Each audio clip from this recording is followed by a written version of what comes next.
morning. We are on the record in case number 2025-00151, the electric application of Exie Solar, LLC for a certificate of construction for approximately 110 megawatt merchant electric solar generating facility and non-regulated electric transmission line in Greene County, Kentucky. My name is Mary Pat Regan. I am a commissioner, and I'm joined today by Commissioner Andrew Wood, and the other siting board members are attending via conference call.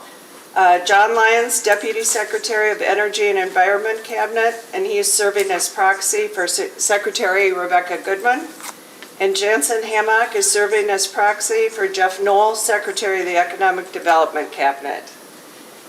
And at this time, I'd like to caution attendees to please set your cellular phones to silent mode or turn them off. The sitting board is hosting this hearing in person and via video conferencing. And so for that reason, I ask you to do the following if appearing remotely. But I don't see that we have anyone but Jansen and on there. So the hearing today is for purpose of taking evidence in this matter. And at this time, we will have the entry of appearance of counsel. I'll also request that each party's counsel identify their witnesses at this time. Good morning, Commissioner. Catherine Eckert of Frost Brown Todd. Greg Dutton on behalf of Frost Brown Todd. Good morning. And I have here your witnesses are Courtney Whitworth, Nora Hannon, Tim Bergener, Sean Hollowell, Eddie Duncan, Andrew Lyons, and Scott Haynes? That is correct. And is that the order that you plan on? No, we may switch that Okay. up. We'll start with Ms. Whitworth. Okay, great. Yes. And for the city board, I've been advised that the public notice has been given and filed into the record. Is that correct? Yes, Commissioner. And I forgot to introduce you as counsel. Nicole Carr for Siting Board. And are there any outstanding motions? One motion for confidential treatment that'll be addressed prior to the final order. And is there anyone wishing to provide public comments today? Okay, 1, 2, 3. We have received questions. I think there's 5 people that would like to speak. And always, comments can also be submitted on the PSC's website at psc.ky.gov. And I understand that in case proceeding proposing the construction of such a project, we have strong feelings on both sides of the issue. So I would ask that we just be respectful of each other when we're giving comments. And I'll go ahead and 5 minutes apiece, if that works for you guys. And again, we're here to listen. During your comments, we can't ask any questions. The sitting board is the fact finder in this case, and as such, we were unable to comment or speak on the process or substance of the pending application. Nevertheless, the questions you ask today may be well be of assistance to the sitting board and its staff adjudicating this matter. So I will let you guys know when you have 1 minute remaining, and if you would like to come up to the microphone and speak.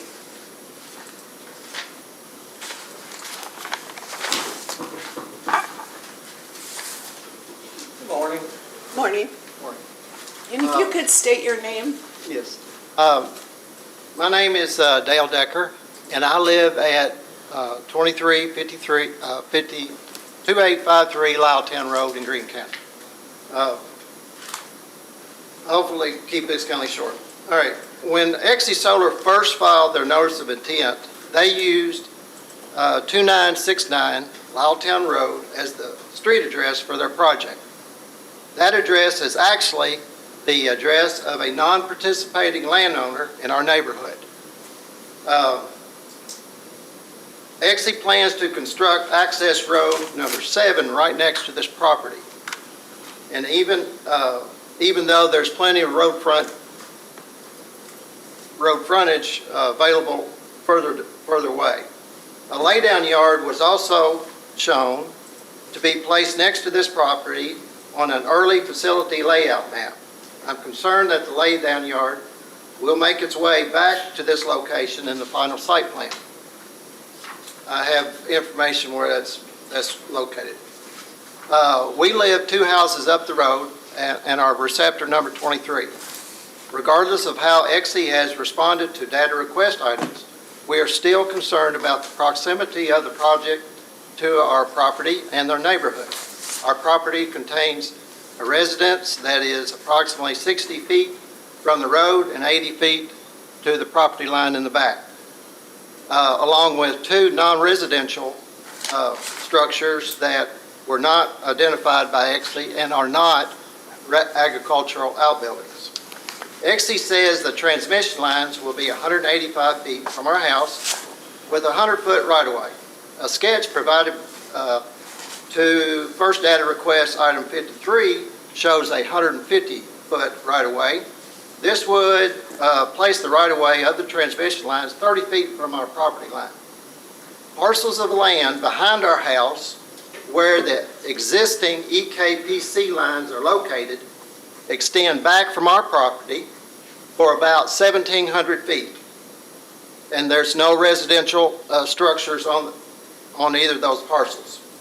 Selecting a different point of interconnection farther back on these parcels would increase the distance of the Exie's transmission line route away from our neighborhood and potentially reduce its length.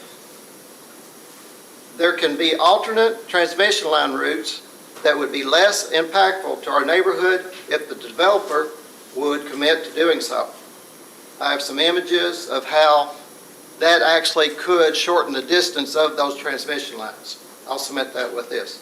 The parcels of land behind our property also contain a wooded area of approximately 18 acres that is slated for clearing.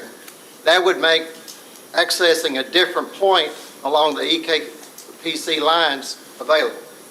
That section of wood also contains I guess it's a bat tree area number 10, which is one of 7 habitats that are in areas that are also planned for clearing.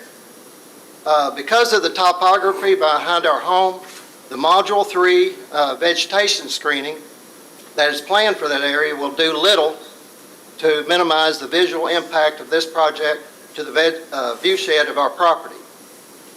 Because Module 3 planning really isn't supposed to obstruct the panels that much.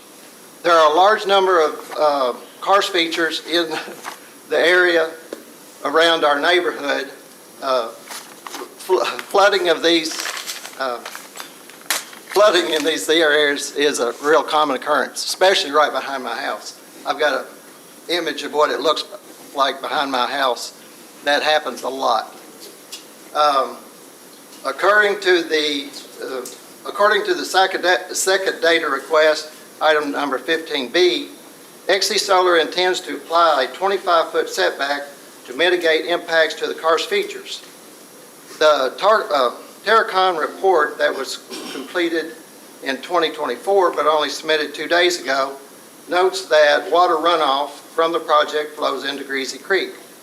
Terracon report also recommends a 50-foot setback from karst features. You've got 1 minute. Okay, thank you.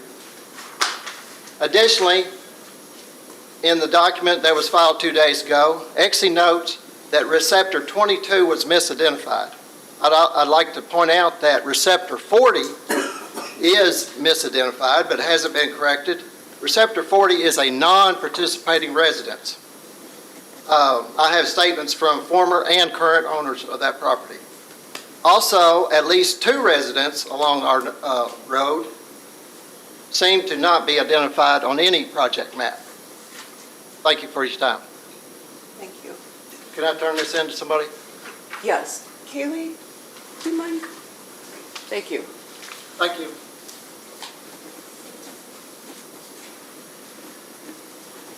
Next.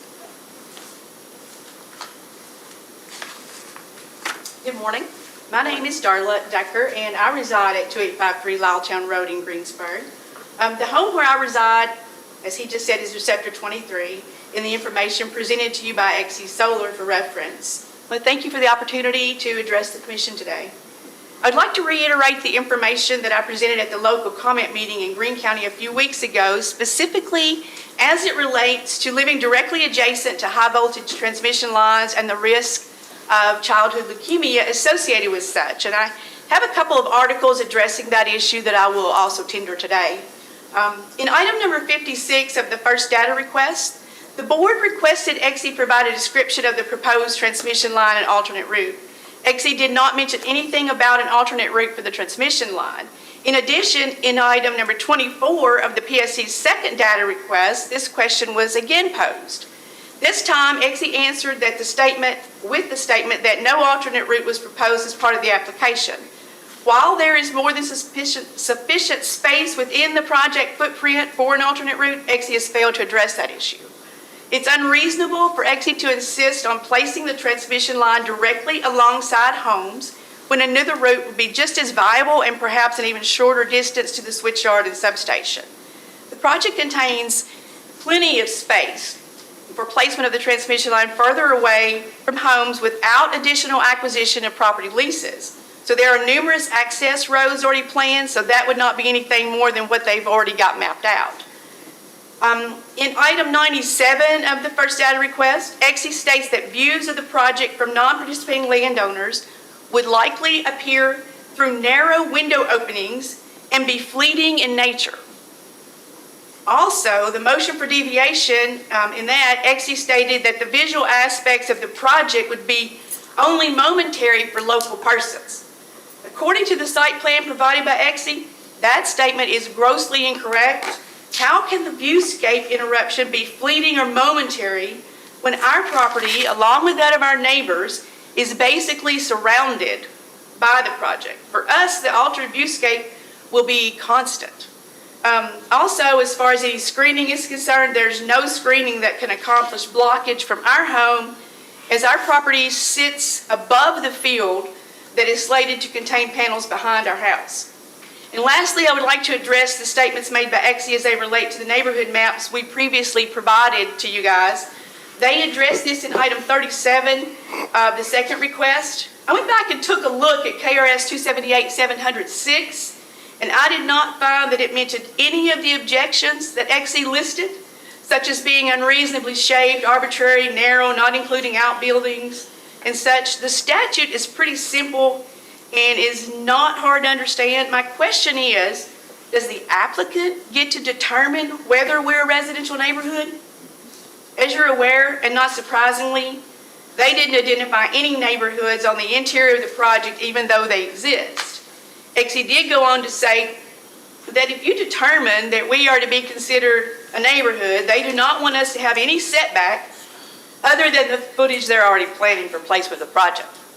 So we ask again that you review our situation and that our residential neighborhoods be deemed as such and that we be afforded appropriate setbacks. It's very concerning that for whatever reason, Exie refuses to acknowledge there's an issue for the neighborhoods located in the interior of the site and that they continue to fail to offer relief for persons residing immediately next to the project. I also have a few neighbors that couldn't be here today, and they have asked me to submit some stuff on their behalf. Thank you. Thank you. I think there's some water up there. I've got some. Okay, sorry. Thank you. Okay, next. Good morning. My name is Paula Pedigo. I live at 1615 Payne Loop Road, Smiths Grove, Kentucky. I was here recently with the commission on the wood duct project, which was approved with like 50 pages of conditions, which we do appreciate. But there were several things that we brought to your attention that didn't seem to make our case. I wanted to come and try to bring them to your attention again because they apply to Greene County as well. And these are pretty serious things that, for whatever reason, the commission really did not address, and that is the issues of contaminants, and then specifically the issue of glass shards. And a question was asked at our hearing about that, and an answer was given from the developer, and then that was it. There was no other follow-up or anything from the commission on that. So I'd like to ask you to give me a few minutes to address that if I could, please. Glass shards. If you look online from Michigan, there's a state representative up there who's been very vocal about solar panels and about glass shards. And specifically for his district, they have the potato growers. They grow, I guess, a lot of the potatoes that are used by Frito-Lay and some of the major companies because they have issued a statement in writing concerning the glass shards, and specifically stating that any farmland that has had solar panels on it can never be used for agriculture uses again, specifically for anything that grows underground. I understand Kentucky is not a big potato grower. However, we do have farmers that live next door to whoever has, corn or has tobacco or whatever, and they will have crops that grow in the ground. And that's going to be your potatoes and your beets and your carrots, et cetera, et cetera. So what the potato industry of Michigan has stated in writing, and this is readily available for you guys to read. I've actually submitted it through Wood Duck. I'll submit it again for you guys to read. It said, one critical concern relates to food safety. When solar panels and systems are eventually removed, now I know that's the end of life, but we also have a lot of breakage, and we're going to talk about that here in just a second. So when solar panels and systems are eventually removed, small fragments of plastic and metal may remain in the soil. For crops like potatoes, which grow underground, this poses a unique and serious risk. Tuber vegetables can readily engulf foreign objects, creating contamination hazards that impact not just the growers, but also processors and consumers. Ensuring clean, safe soil is critical for maintaining the integrity of Michigan's food supply. So I'm going to ask, why is Kentucky not listening to other states who have experienced this and are taking action to try to protect our food source? We ask that you do this for Kentucky and do this for Greene County. Barron County has missed the ball for some reason or another. My second point I'd like to bring up, and if you would, let me go back to Michigan. Cam Cavert has several videos out there. They've had millions and millions of views, and if you'd like to check those out as well. But it is a threat to our gardens. It's a threat to our crops. It's a threat to Kentucky and to our food supply. Okay, glass breakage.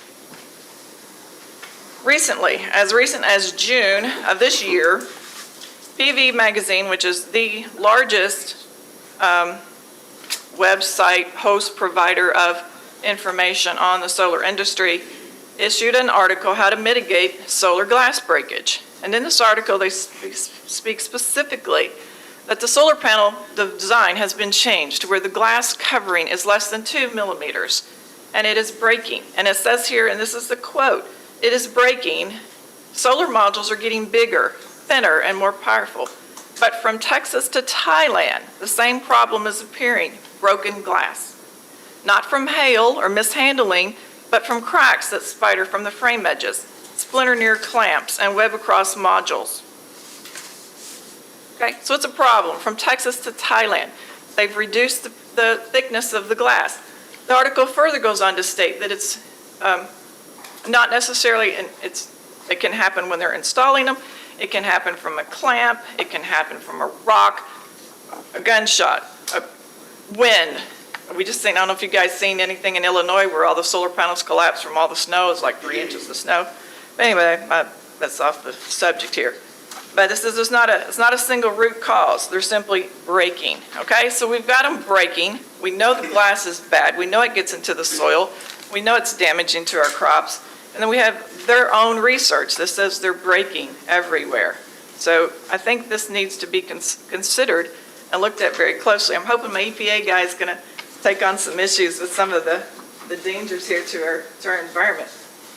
But when you look at the contaminants, it's not just the solar panels themselves, it's not just the breakage, but it's the chemicals that are inside the panels when they do break. And we've got them breaking, we've got proof, we've got other states that are taking actions to protect their crops. So you've got the batteries. There's a website now for BESS, Battery Energy Storage Systems. It's on Wikipedia. Hundreds, 105 actually, of BESS fires that have happened.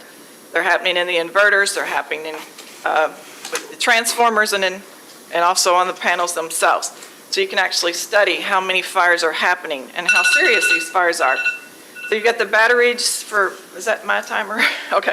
Batteries for energy storage, you got the batteries in the racking systems, you got the glass shards, the heavy metals that are in these panels that are leaking when they break, or when there's a storm, when there's fire or hail damage, wind damage.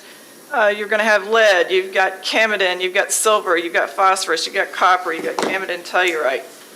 Lots and lots of deadly chemicals. I have to ask, and I ask people all the time, if these things are hazardous waste and you can't put them in a landfill, then what's in them? It's hazardous. It's hazardous chemicals that are inside these things. If not, we can just throw them in our landfills, right? Kentucky doesn't even have a place where we can dispose of these things. They have to be shipped to, there's only like 2 states, I believe, that will accept them. Yeah, some of them are thrown in the landfills, but that's certainly irresponsible for future generations, and that should never, ever happen. So we've got to ask these questions, what's in them? If they're hazardous, they have, in California, when they're taking a solar field down, they have to wear the chemicals. The suits, hazmat suits. Why is that? Why is Kentucky not looking at what other states are doing and protecting our Commonwealth? It's very concerning. I also presented previously about 15 articles obtained from the University of Louisville. These are scholarly articles. These aren't magazine articles. These aren't articles off the internet. This is research that has been conducted around the country on solar panels, as well as the health issues and all of these chemicals and things that are involved with these things. I ask that somebody please read them and give us some considerations and help protect our health and protect our food, protect our farmers, and protect the value of our land and save our Commonwealth. Thank you. Thank you. Next. Good morning. My name is Robert Aiken. I reside at 262 Creason Lane, Greensburg, Kentucky. And I'm also a master electrician by trade, and I'm president of the Central Kentucky Building Construction Trades Council. And I'm here today to speak in favor of this project going forward and becoming built here in the next few years. At the building trades here, we build these type projects all over the United States and all over Kentucky. We recently completed one at Toyota in Georgetown, Kentucky, one over in Harrison County, and there's many others on the board. Over the next 10 years, Kentucky is in the top 10 in the United States for potential development of these type projects. And one of the reasons for that is we've lagged behind in the development of solar energy in the state. Due to the work of commissions such as yours and other state agencies, in Kentucky, in our coal industry, we've always been a low-cost energy state. And that attracts industry and jobs down the road. In order to maintain that in the future, we need a better and more plentiful supply of energy. These projects create local jobs for local workers, which therefore they also create opportunities for our employers to enter people into apprenticeship and training programs, to which at the end of that program, they have a lifetime job, they have a career. And even though there's not a lot of jobs associated with these after the completion of it, by having a low-cost energy generation in your county, especially rural counties, it helps to attract other industries that may use that rural electrical solar project or photovoltaic system to help their plants. So we think it's a positive thing for this, for the workers, for the communities, and also it's the future. These are very low. There's no carbon. There's very low footprint with them. The footprint can be reversed at the end of the life cycle of these. You're not digging the ground. You're not running pipes underground, and there's a potential to completely clean up the site, as we recently did in a much more critical situation at the Bluegrass Army Depot of the nerve gas over there. That was cleaned up. Everything's out of the way. It was safe. It's back in the plant now. And that so it's not that it's not, so to say, rocket science. These are expensive to build, but once they're built, they provide a lot of energy for many years. And we support this program. And as a Greene County resident, I personally support it. And hopefully that the commission here can go forward with this, and Exie Power them can complete this project in the next few years. Thank you. Thank you. Okay, do we have any other speakers? No? Okay, and again, for anyone listening, you can still provide comments at the PSC's website at psc.ky.gov. Okay, counsel, at this time, you may call your first witness. Please ask each of your witnesses to identify any documents they have in front of them while they testify. Commissioner Reagan, just briefly, I think we talked about pending motions immediately before. We talked about the petition for confidential treatment. I think we may have missed the motion for deviation. I think that's still. Motion for deviation will be handled in the final order. Okay, so there's two? Okay, Thank you. Sorry thank you. about that. That's okay. We'll call Courtney Whitworth to the stand.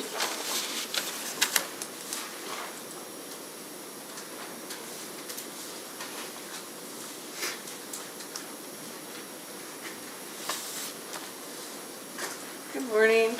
Will you please raise your right hand? Do you swear or affirm that the testimony you're about to give is true and correct under penalty of perjury? I do. Please state your name and address for the record.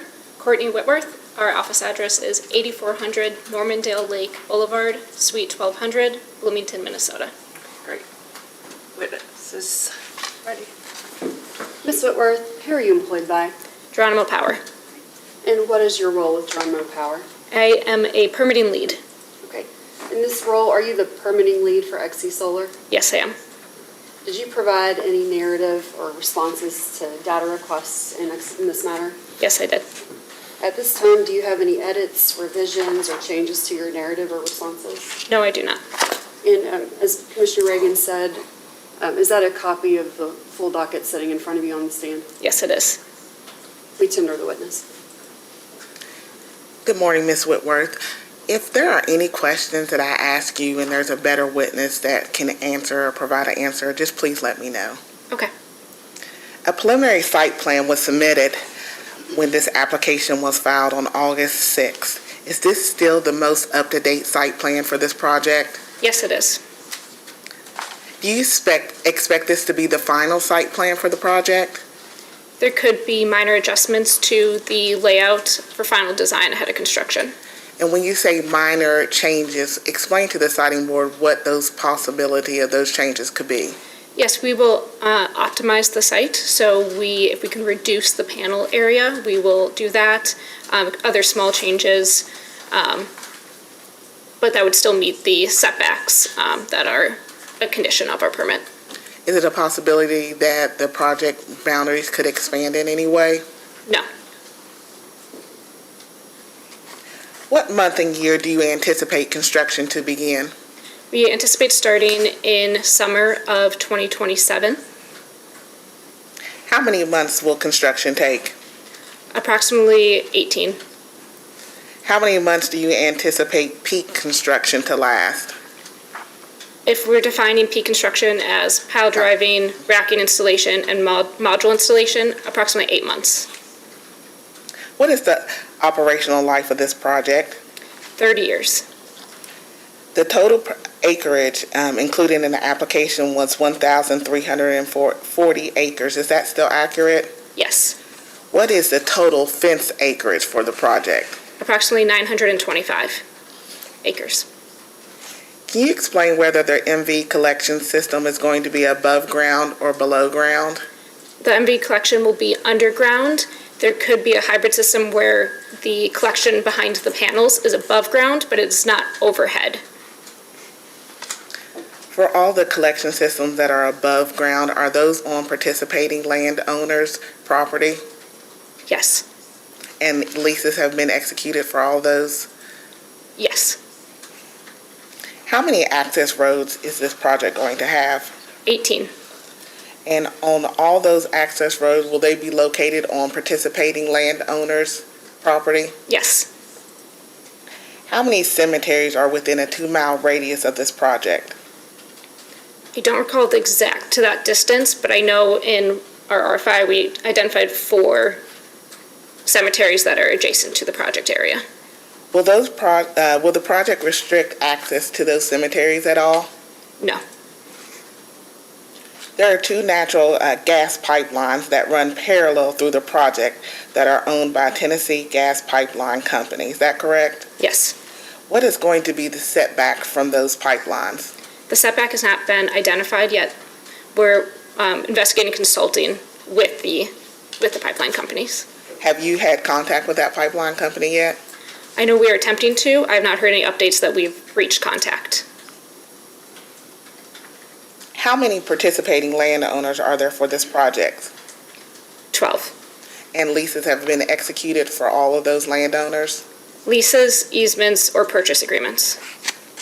Do you expect to have any more participating landowners join this project? No. Would you describe this project as contiguous or non-contiguous? I would describe it as contiguous. All of the pieces can be connected. And how are they connected if the parcels aren't necessarily adjacent? If a parcel isn't adjacent, if parcels aren't adjacent where you see the solar panels, there is an easement that connects the pieces, which makes them all connected and contiguous. Are there any structures that are going to have to be demolished during construction? No, we do not anticipate demolishing any structures. When is a stormwater pollution prevention plan going to be complete for this project? It will be complete prior to construction. It's prior to construction. Could you, even though it's not complete, could you give the siting board some general details that may be included in the stormwater prevention program plan?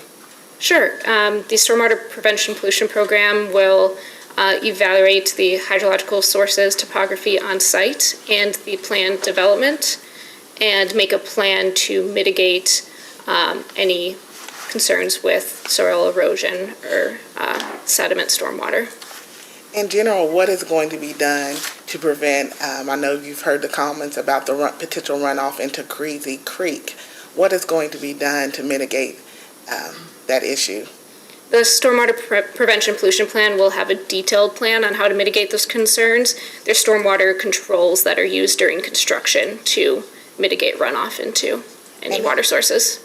Who is that stormwater prevention plan? Who is it going to be approved by? It is created by, or is approved by, my understanding is it's approved as part of the stormwater permit that is obtained from the state. Are you the best witness to talk a little bit about the landscaping and the vegetative buffer?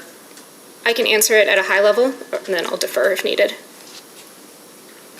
A conceptual visual mitigation report was submitted into the record, and it indicates several different types of planting that can occur, different modules, module 1, 2, and 3. Is that correct? That's correct.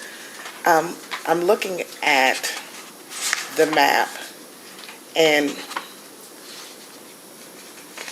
when you look, who determined and how was it determined what type of vegetative buffer was going to be used for module 1, module 2, and module 3? Yes, it was dependent on the view and if there's a nearby residence, but I'll defer specific details to Tim Bergener.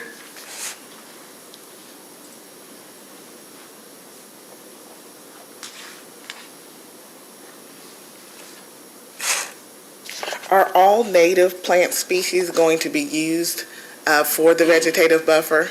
I'll defer to Tim Bergener.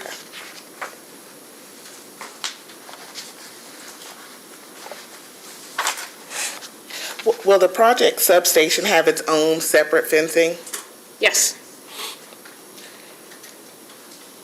Have there been any requests to change or add vegetative screening from non-participating landowners? We updated the screening plan to add screening in front of the substation and switchyard based on the site visit that was done. But have any non-participating landowners requested additional vegetative buffers? I'll defer specific conversations to Nora Hennon. Nora.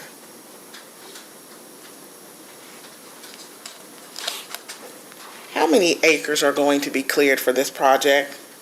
Up to 245. Are those going to be mature trees or shrubs or a mix of both? Mix of both.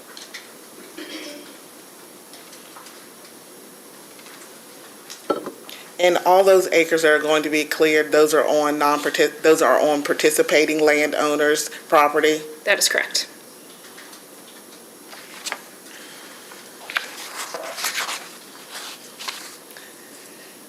This this project has some karst issues, concerns. What is going to be done to address those karst issues?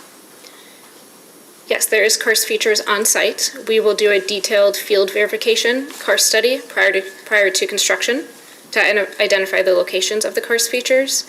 And we planned a minimum setback of 25 feet from panels or project equipment to the karst features. What is, typically we see in cases a 50 feet setback. What is Exie Solar's position as far as a 25-foot setback versus a 50-foot setback?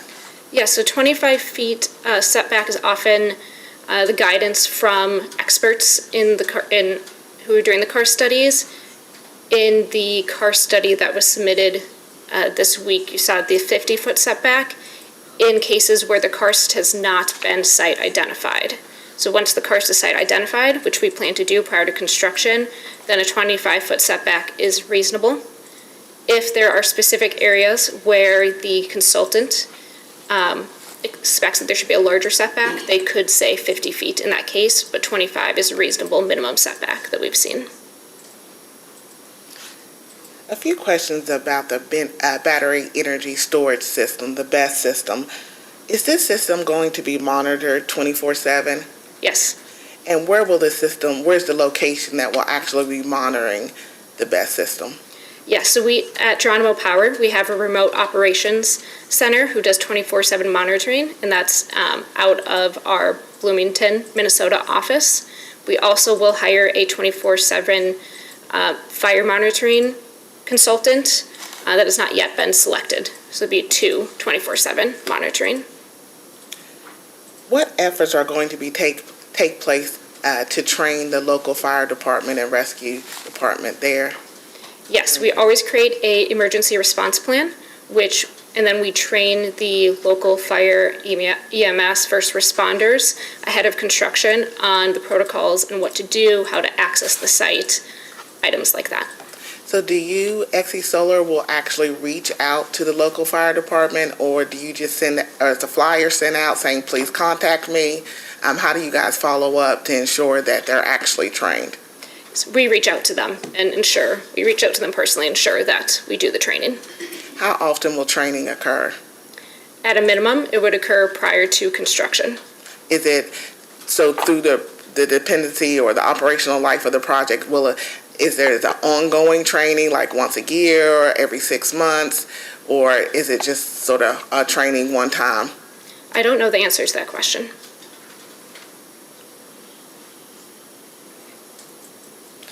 As far as if there is an emergency with the battery energy system, who is alerted and sort of what is the protocol after a fire with the battery energy storage system starts? Yes, so the 24/7 fire monitoring company will, once they get the alert that there is a fire or emergency, they will reach out to the 911 operators, the first responders, to get there. Also, our remote operations center will get the alert, and they will reach out to our operation and maintenance employees who are living near the site and in charge of daily operations. So as far as that is the protocol for the battery storage system, what is the protocol, let's say, for a panel? If a panel or an inverter were to start a fire, or if there was an emergency issue, who is alerted of that issue? At a minimum, our remote operations center would be alerted to that issue, and then they would, then the 911 and first responders would be alerted immediately. And so is the alert or the notification of a possible issue, is it started, or is the notification given at the time the fire starts, or is there a precursor like, oh, there's an issue with this panel, someone needs to come and check on it? How is that system identified?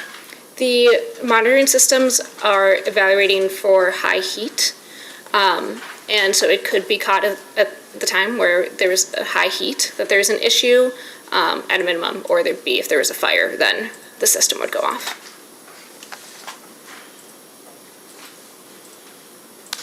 Are you the best witness to talk a little bit about the setbacks and Yes. the distances? I'm sorry, I'm gonna go back to the visual mitigation. I have a couple questions about the vegetative screen, I'm sorry. I want you to look at this is the conceptual visual mitigation report, and it is page,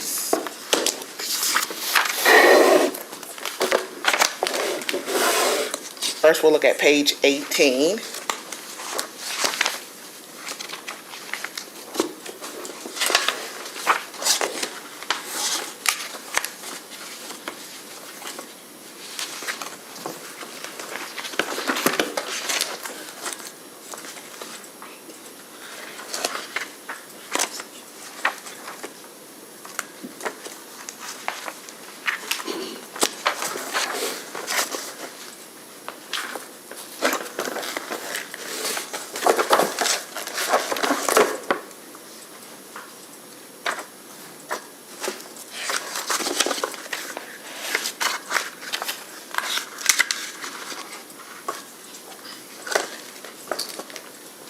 All right, is page 18 the transmission line facility? It's the planting route module location.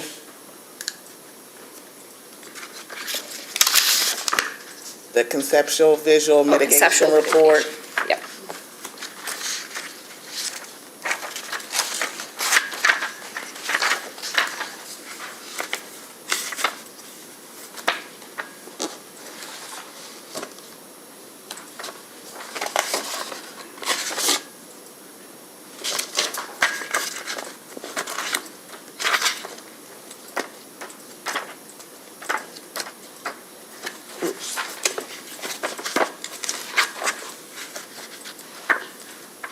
Page 18 is the map.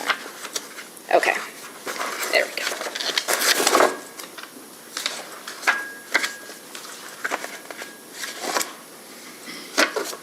Okay. I'm there.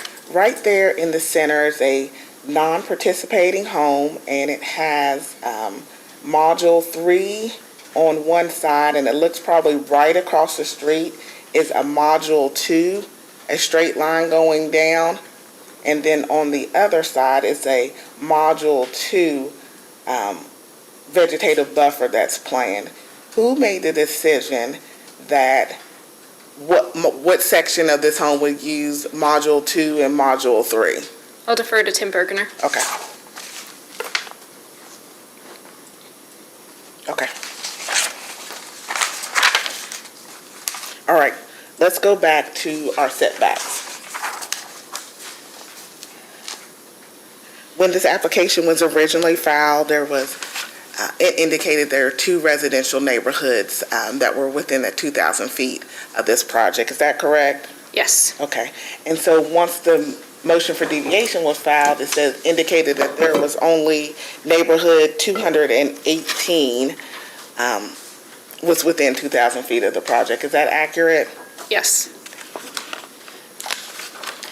Do you know the distance for neighborhood 218 from the nearest fencing, solar panel, inverter, or substation from the residential neighborhood, not the residential structure? I do not know that off the top of my Okay. head. We'll be requesting that in a post-hearing data response, please.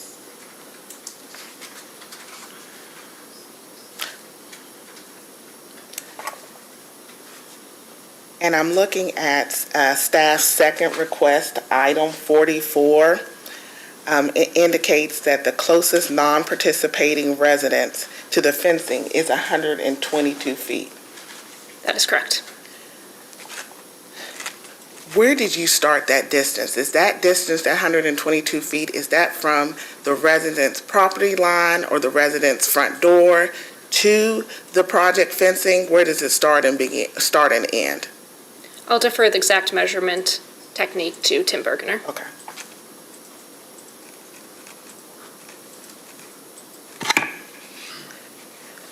What conversations has Exie Solar have with that resident? I'll defer to Nora Hennon.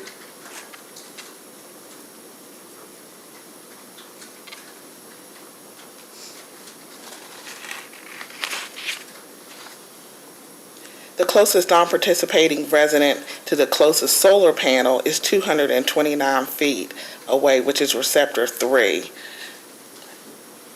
Are you aware of where that distance start and end? Is that another Tim Bergner I'll question? defer to Tim Okay. Bergner.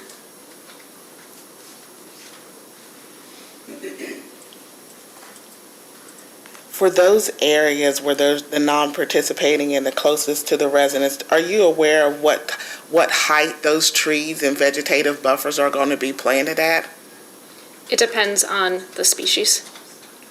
And what species are you, Exie Solar, preferring to use at this point in time? I'll defer to Tim Bergner on the details.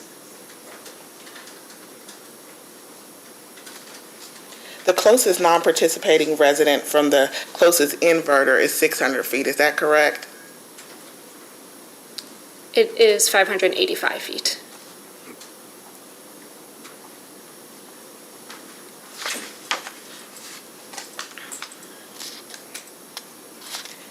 And the closest non-participating residence to the closest substation is 940 feet away? That is correct. And that's the same home that's non-participating where additional vegetative screening was added? Yes.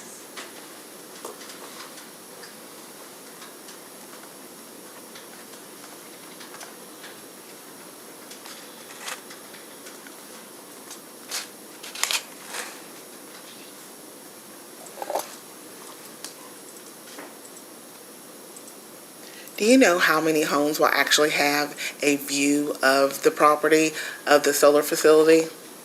Yes, I believe that's in the visual assessment report, but I will defer to Tim Bergner.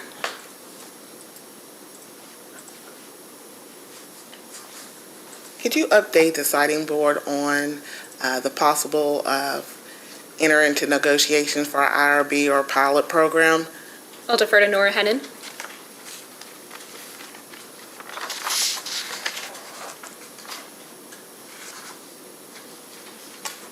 Is Nora Hannon the best witness regarding the type of community outreach? Yes, she is.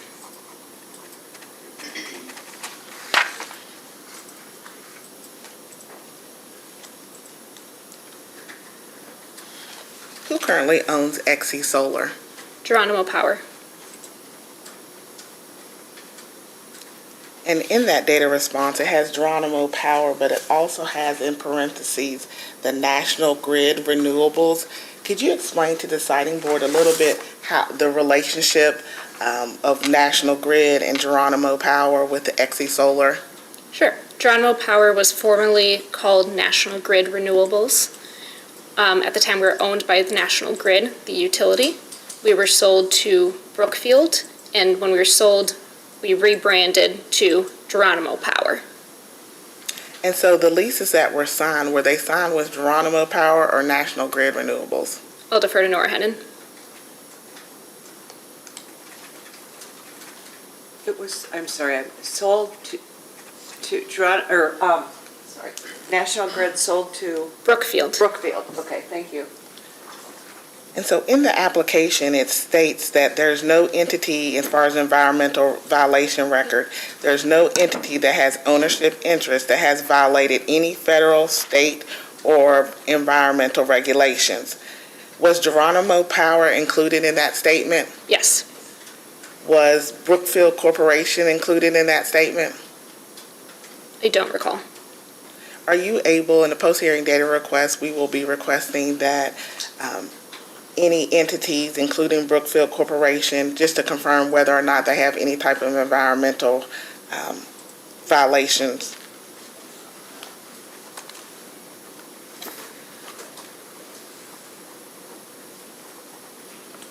Does Geronimo Power have any environmental violations? Not that I'm aware of.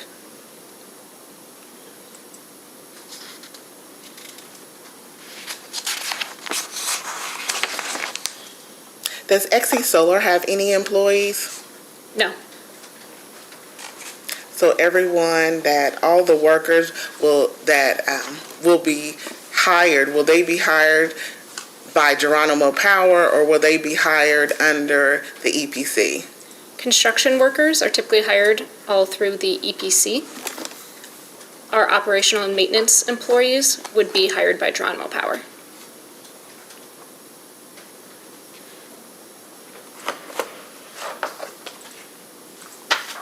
At what point in the process will the EPC be hired? Prior to construction, And when you say prior to construction, is that 6 months or after the final site plan is developed? Prior construction is sort of like a broad term. say on average, approximately 6 to 9 months, the EPC will be selected prior to construction. And so, after you receive approval from the siting board or not approval, how far after you receive a decision from the siting board will a EPC be selected? It depends on a lot of other factors on when the project's moving forward. What company will employ the individuals that will be responsible for ensuring compliance of the mitigation measures during construction? Geronimo Power, What company will be responsible for ensuring that the mitigation measures are complied with during operations? Geronimo Power,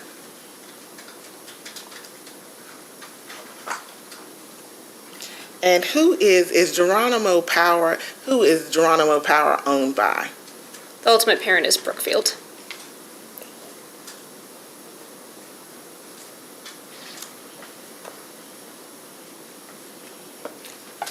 When you hire your EPC contractor, how important is it that local workers be hired for this project? And we'll start.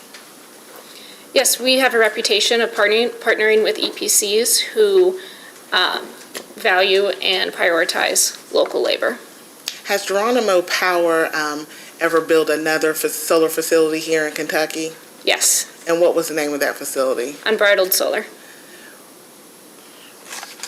Will you use that same EPC likely, or for this project, did you use for Unbridled? It hasn't been decided.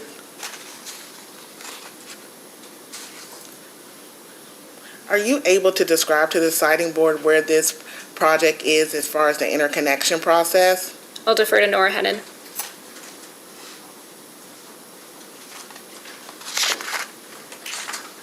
Has a power purchase agreement been executed for this project? No. The decommissioning plan that was submitted to this siting board, is this the final decommissioning plan? No, the decommissioning plan would be updated prior to construction. Do you know what those updates could include? It would reflect the final design.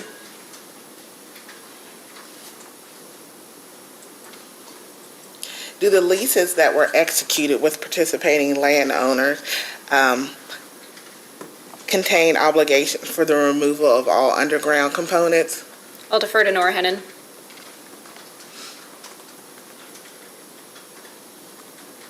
Are you able to speak of the noise mitigation measures that are going to be used to this project? At a high level. Could you explain to the siting board, we do have numerous homes, non-participating, that are in close proximity of this project. What mitigation measures are going to be utilized?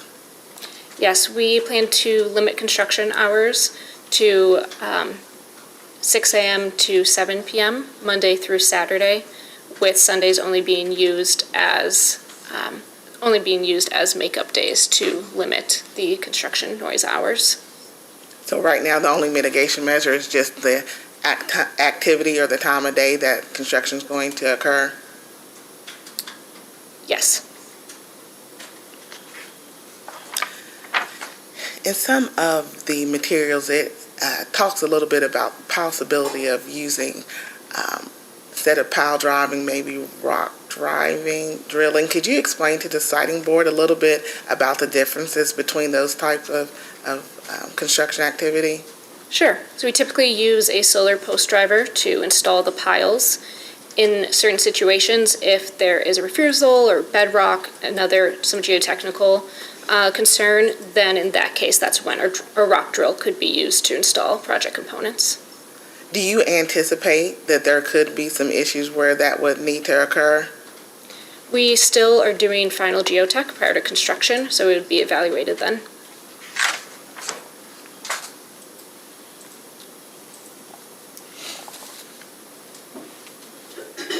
Are there any plans to enter into an IRB or pilot program? I'll defer to Nora Hennon. Nora?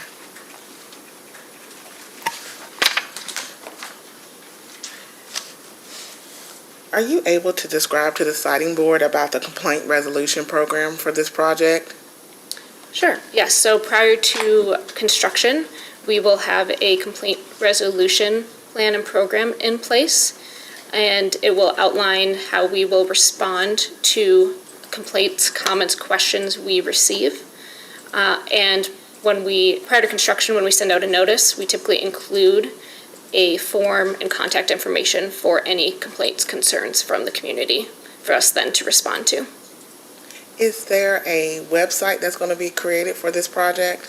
We already have a project website in place. And so does that have the ability for residents to contact someone there at Geronimo Power? Yes, it does. And so who is that person? If they email, who's the person who's actually responding to that email? Yes, so we have a project email set up, and on the distribution list will be multiple people, typically including the permitting lead, such as myself, the main developer, the construction project manager, and other people who could address the concern. Do you have a timeline? So if a resident reaches out and there's an issue, do you have a timeline in which you would like, or Geronimo Power would like to resolve that issue? Typically, we aim to respond within 3 days. 3 business days.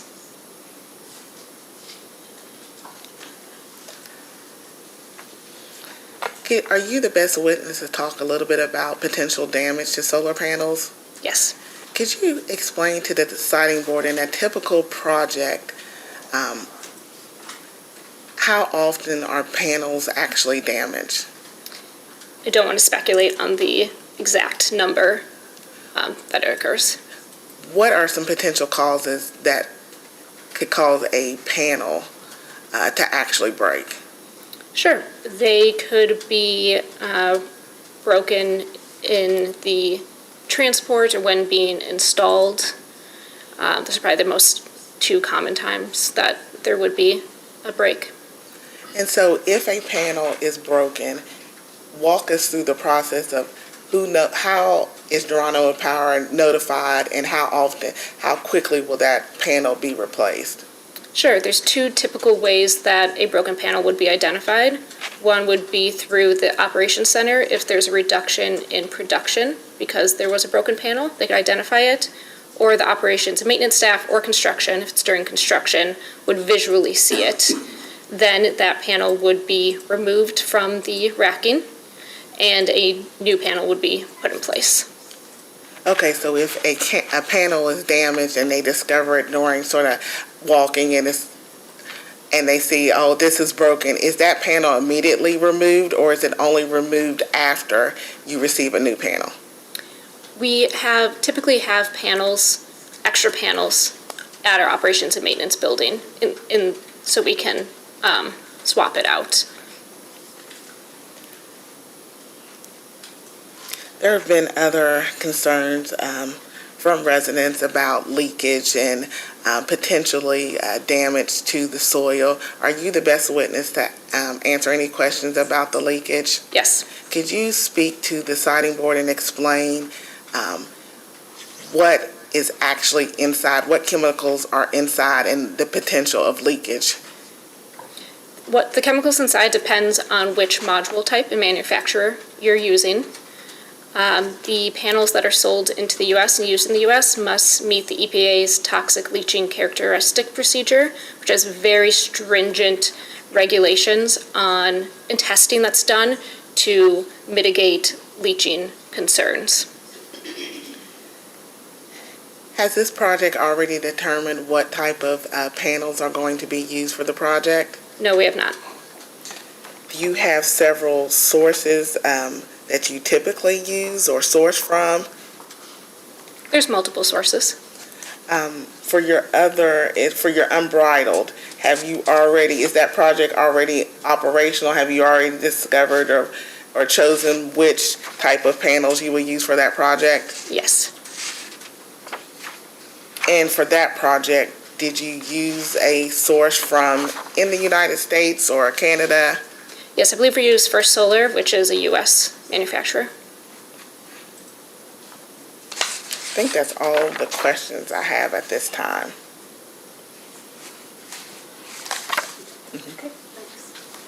Deputy Secretary Lyons, any questions? Yes, Commissioner, thank you. Good morning, Ms. Whitworth. You're like the super witness. You can answer all the questions. So let me follow up on what Nicole was just asking regarding the panels themselves, since that's a question of public concern. And we've addressed these questions in other hearings. I would say the glass shards question, the first time I ever remember hearing that was in the Wood Duck Solar hearing. But I do want to, I think Nicole went over regarding the contaminants that could leach. Let's go into that a little more deeply. There's no liquids inside the panels, right? Correct. So leaching would or could occur perhaps to prolonged exposure to the elements such as rain. That would probably be how that would happen. Would you agree? It'd be a rare case, right, where there's a broken panel, all the elements would have to align. That, I could see that's where the concern from the public would be about leaching. So where I'm going with this is what you do with damaged panels, how quickly you dispose of them, how they are stored. So we could consider, that being the State Environmental Protection Agency Division of Waste Management, consider panels to be hazardous waste. However, even damaged panels could be recycled. Is that correct? Yes, there are some recycling programs for damaged panels. What would be your all's protocol for? How would you dispose of a panel? Tell us about that. Yes, so a panel would be removed from site and brought into the O&M building. Where it is brought from there depends on availability of recycling programs or other disposal systems, which would be identified prior to construction. So does that mean you would put damaged panels under cover out of the elements? That is correct. Okay. So how long would you potentially store a damaged panel? I can't speculate on how long we would have it. Okay. So, but you're either going to recycle them or dispose of them. What are the other alternatives to recycling in terms of disposal of a panel? They can't go in a landfill. We know that. So what would be done with them if you couldn't recycle them? So there's certain waste facilities that are able to receive panels. What kind of facility would that be? I don't know the specifics of the facilities, I just know that there are multiple that exist. Are you talking about a haz waste facility? I don't know the specific type of facility. Is there anybody on the witness list that could answer that, you think, today? I do not think so. Okay. That might be a follow-up question, Commissioner, for post-hearing. Because we do want to get this in the record because it is a concern of the public, and I think it's fair that we address that, certainly. But I would say, we do have a program here that we have many solar facilities now in operation, and I've communicated with our Division of Waste Management on this issue, and so we're not particularly concerned about the leaching aspect. And again, let's go back. There's one thing we didn't address, and it was the glass shards comment. In what instance would there be I mean, I don't imagine other than a devastating hailstorm that you would have panels that would be damaged to the point that you would have potentially glass shards. Is that a possibility? That's my understanding as well. That would be a rare case. Panels are designed to break similar to a windshield, where there is a crack system instead of a shatter system. So they don't shatter. They just, like you said, like a windshield, they just stay intact but are cracked in many different segments. That's how they're typically designed. Depends on the panel. So in that instance, you wouldn't anticipate any glass shards being disposed on the soil.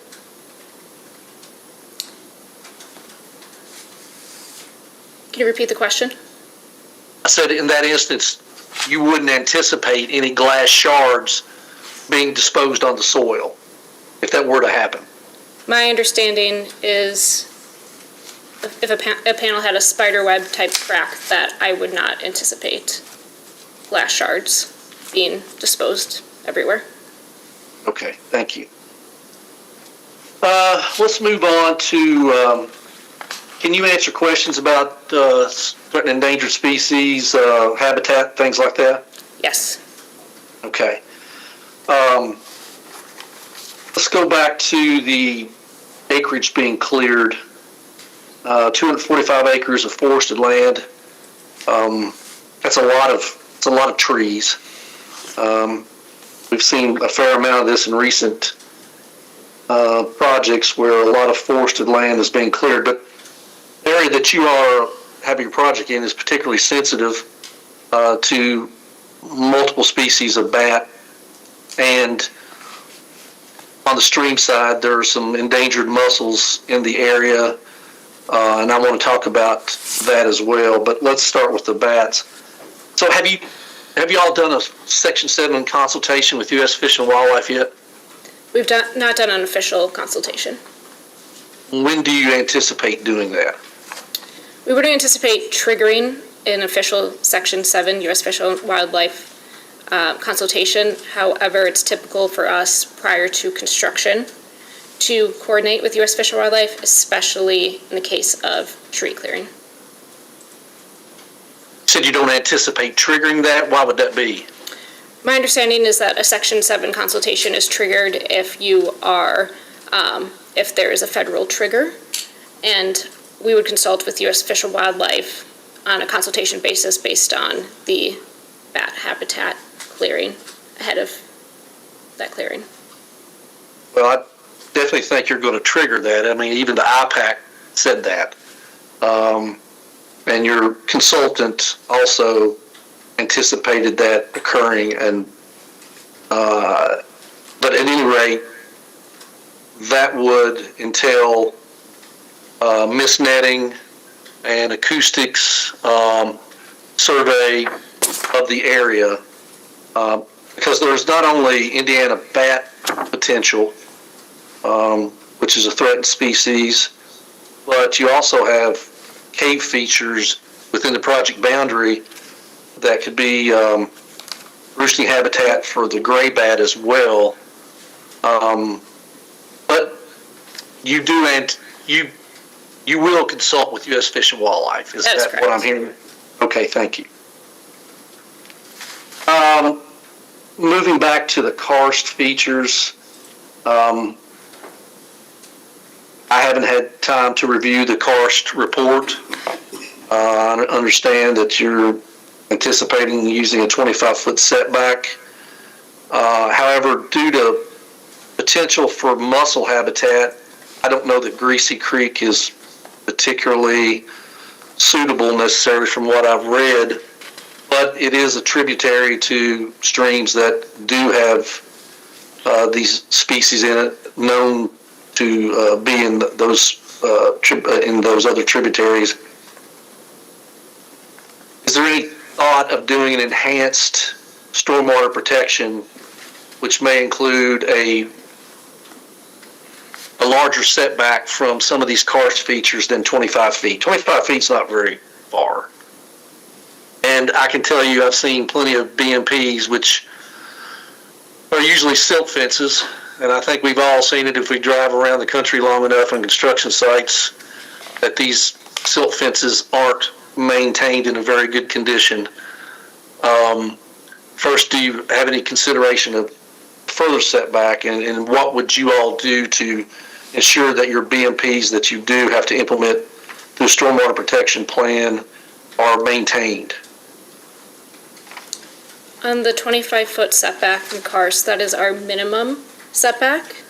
When our consultant will complete the detailed karst analysis with field verification, they may give us other guidance on setbacks, such as maybe a 50-foot setback, but at a minimum, we are committing to a 25-foot setback at this time. On the stormwater controls, specifically around Greasy Creek, we have not created our stormwater prevention pollution plan yet. And so when we do that, and once we have final design, we can evaluate that area specifically. With our stormwater permit, we will be required to be in compliance with our stormwater controls. So that's how we will ensure that we are meeting those requirements, because we are required to for compliance. But you have a subcontractor that will be doing the land prep. Tell us about your subcontractors. How many subcontractors will be involved here in terms of construction? It will depend on the overall EPC. Okay. But there are multiple. So one of them will be responsible for maintaining those BMPs. Is that correct? That is correct.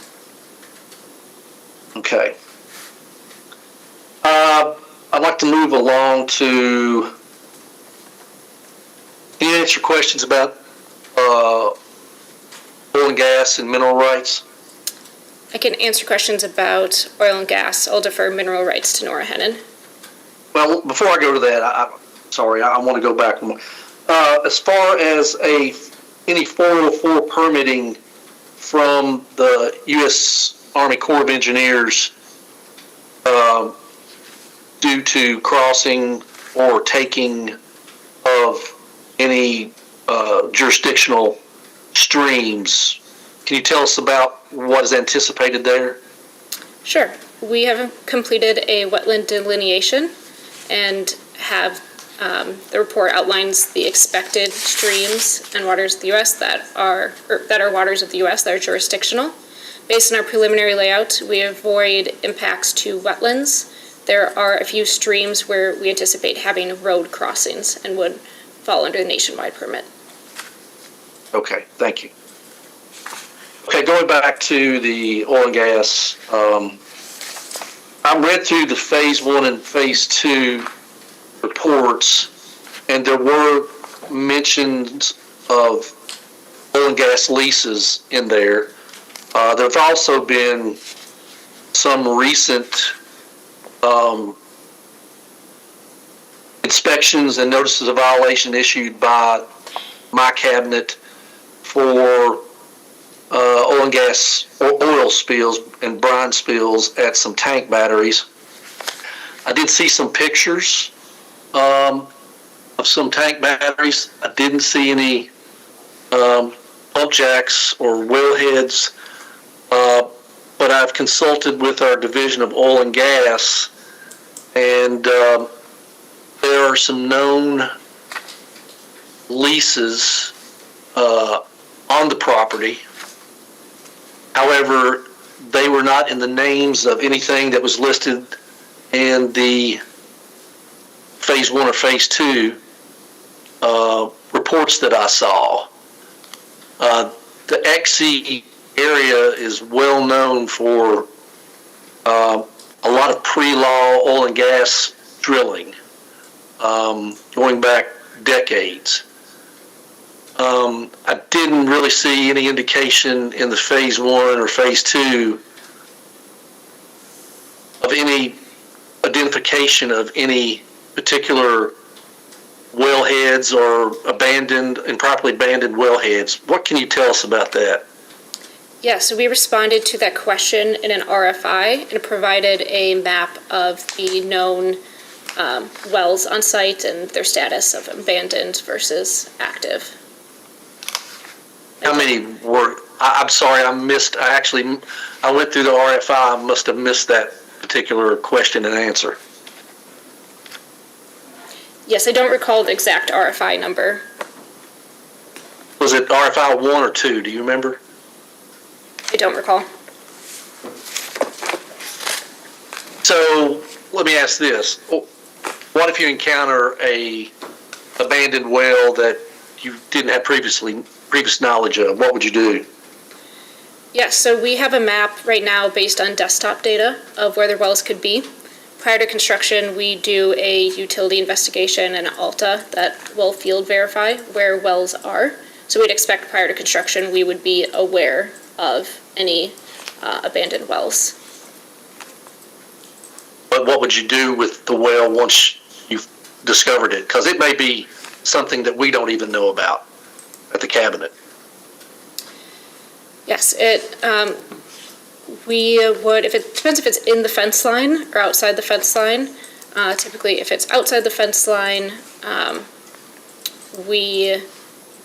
if it's in the fence line, then we would make sure that there is access to the well if it needed to have access. Or we would consider plugging the well if it's abandoned. Yes. So are there any active leases within the project area? I'll defer to Nora Hennon on specific mineral rights leases. Okay. And I will try to find the answer to that question and cross-reference it with the information that I have in the meantime before we get to that witness. What about, are there tank batteries within the project area, above ground tanks? I would have to refer to double check in the phase 1 ESA, which would have identified above ground tanks. Do you know whether those are abandoned or whether they're being maintained as an active pumping site? I don't recall right now if there are tanks above ground. I'd have to refer back to the phase 1 ESA. We do that in a follow-up data request. Just for your awareness, we do have a well plugging program and an abandoned tank battery program through our Division of Oil and Gas. We would appreciate any discovery of abandoned wells to be reported. And we actually have funds to plug those wells and deal with abandoned tank batteries as well. So if that was encountered during the process, we could help you out there. Commissioner, I think that's all the questions I have for this witness. Thanks. Thank you. Mr. Hammock? Thank you, Commissioner. Ms. Whitworth, I have one question kind of going back to the panels and the glass shard conversation. I think that Deputy Secretary Lyons has kind of covered most of the ground, but the one question I have is regarding the selection of panels for the project. I know you haven't selected them yet based on what Ms. Carr has asked you, but does the reliability and the durability of the panel impact your selection? Yes, it's one of the considerations would be the durability, because we want to have panels that are durable. Okay. Those are all the questions I have. Thank you. Thank you. Commissioner Wood? I don't have any questions. Okay. I just have a couple. Okay. And I'm going to kind of bounce around here, so sorry. You talked about the panels and the way that they would break like a spider web, correct? Let's say there's a tornado. Would that cause those to break and cause shards if it was hit on that? It doesn't always just break in the spider web design, correct? Yes, so the panels are durable to a specific wind speed that I'm sorry, I can't remember exactly, Okay. but in a rare case of an extreme tornado or anything, just like any other house or development, the panels could break. You talked about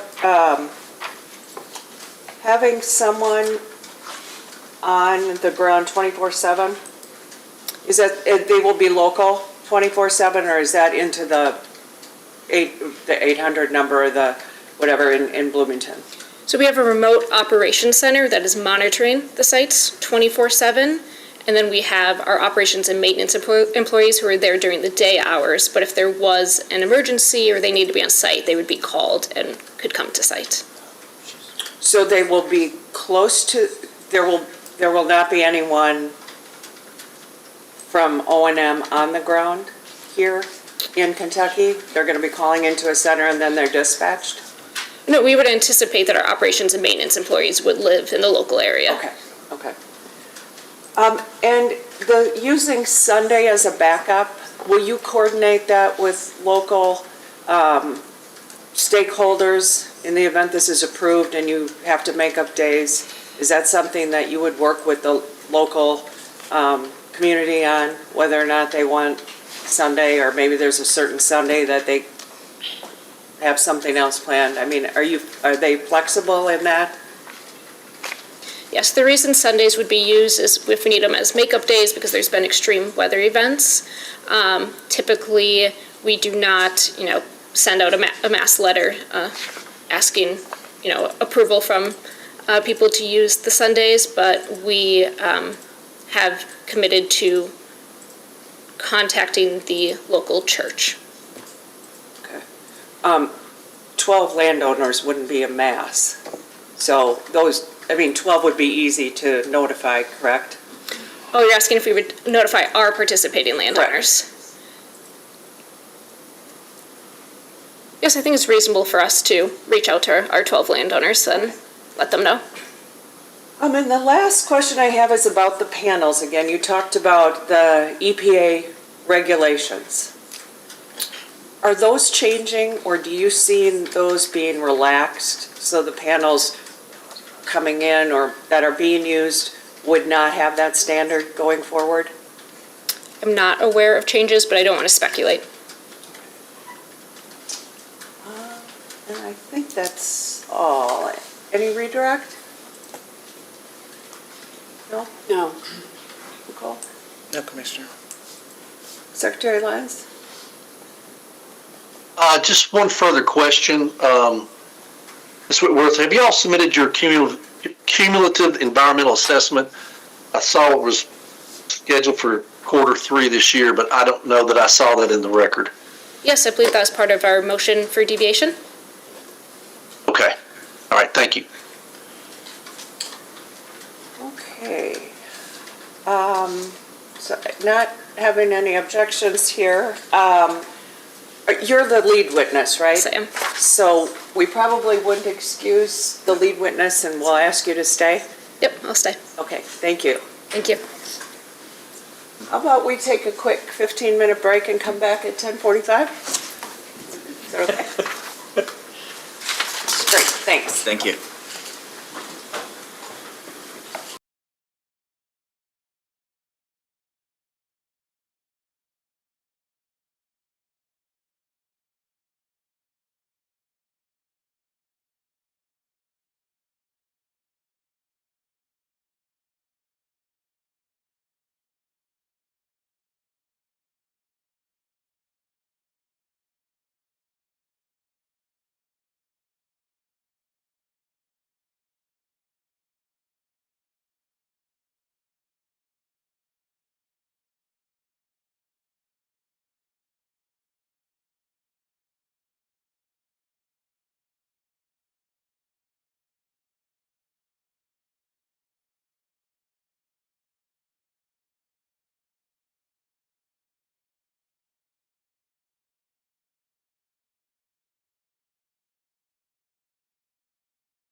Okay, we are back on the record for case 2025-00151. And Counselor, you present your next witness? Yes, we're calling Nora Hennon to the stand.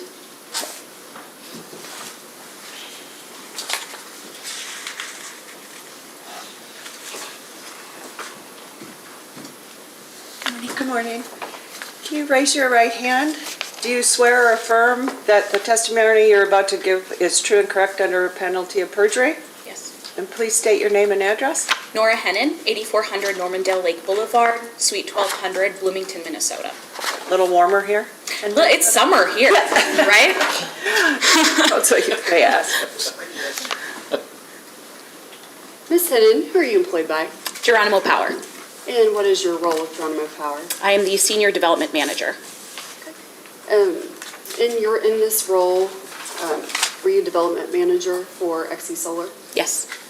Did you provide any narrative or responses to data requests filed in this application? Yes. At this time, do you have any edits, revisions, or changes to your narrative or responses? No.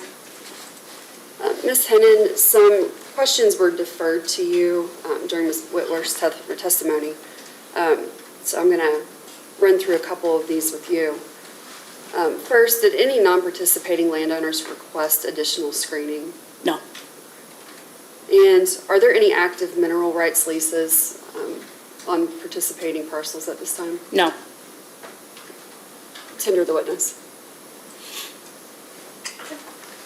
I have a couple questions for you. The closest non-participating resident to the fencing is 122 feet. What conversations has Geronimo Power had with that resident? Can you repeat the question? The closest non-participating resident is 122 feet from the fence line. What conversations, if any, has Geronimo Power had with that resident? It's a non-participating home. No conversations to date. Has there been any letters or flyers mailed out to that resident? We have mailed invites to our public information meeting and any events held since then to adjacent landowners. And so, was there any further letter once the preliminary layout was actually designed, informing that resident that their home would be 122 feet from the fence line? Nope. The closest non-participating residence to the closest solar panel is 229 feet away. Were there any conversations between Geronimo Power and that non-participating landowner to the closest solar panel? No. No notification that a solar panel was 229 feet away? Aside from the invites to the public information meeting and events held, no.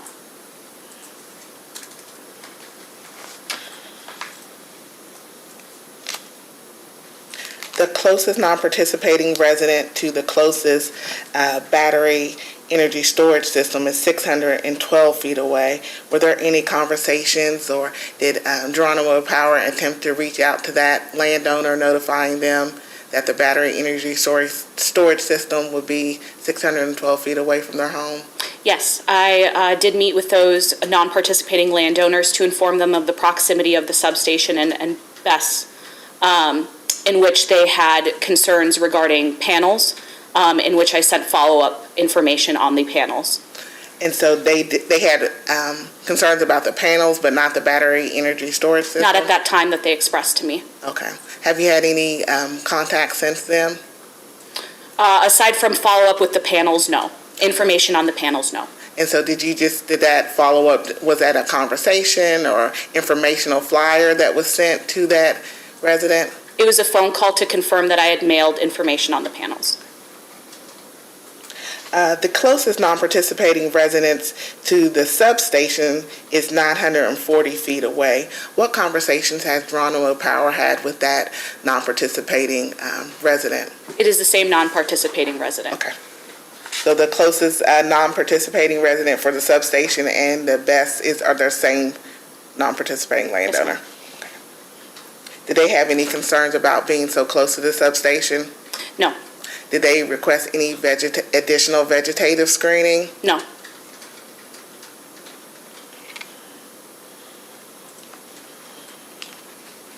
Could you describe to the siting board about the communication that Geronimo Power has had with local county officials?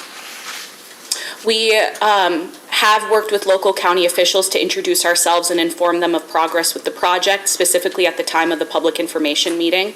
No further conversations outside of the scope of the progress of the project. And so what county officials did you meet with?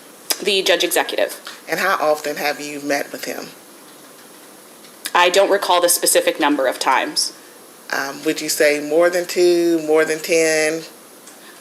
Probably maybe 3 times.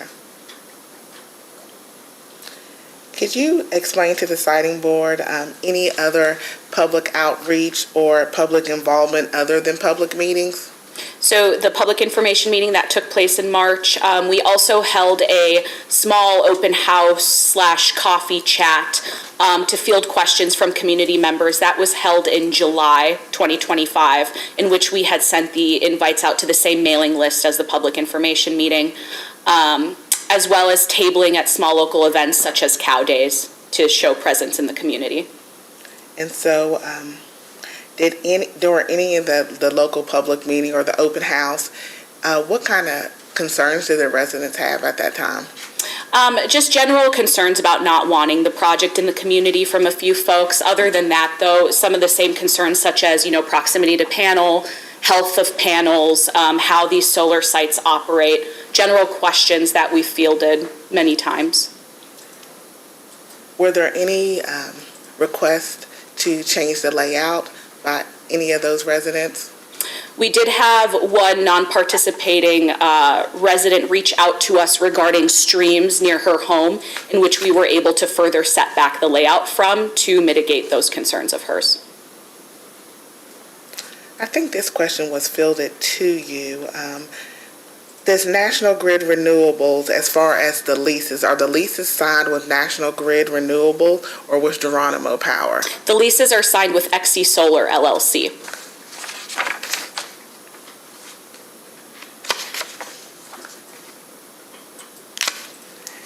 And I think this question regarding interconnection was also deferred to you. Could you please describe to the siting board what phase this project is in as far as the interconnection process? We are anticipating on executing our generation interconnection agreement in January of 2026. What studies have been completed for this project? The feasibility and the affected system study. Have both of those reports been submitted to the siting board? Yes. And what other study still needs to be completed? The studies have been complete. Who will own the transmission line? The existing 161 kV line, The 61 kV? it is owned by EKPC.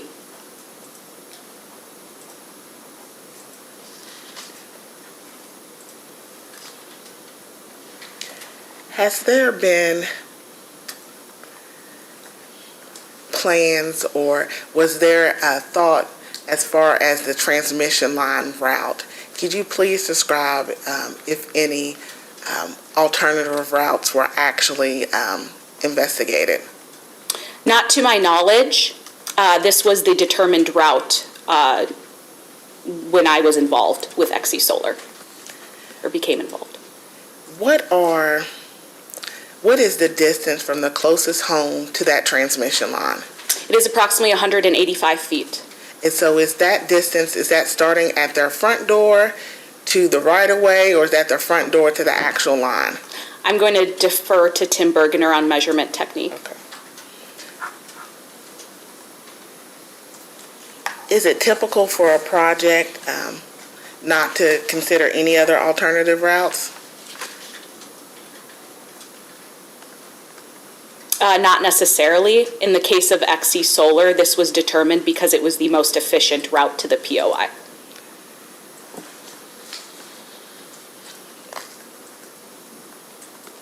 So is there a possibility that there could be a route that's better or shorter or could benefit, not necessarily benefit, but a route that could be more suitable for the project?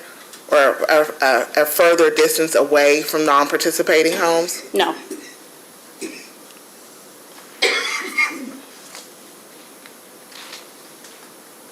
Do the leases contain decommissioning obligations for the removal of underground cabling? Yes. Are there any plans to enter into IRB or pilot program with Greene County? Yes. Where are those that in the process? If we are granted a construction certificate, we plan on beginning negotiations with the county on an IRB.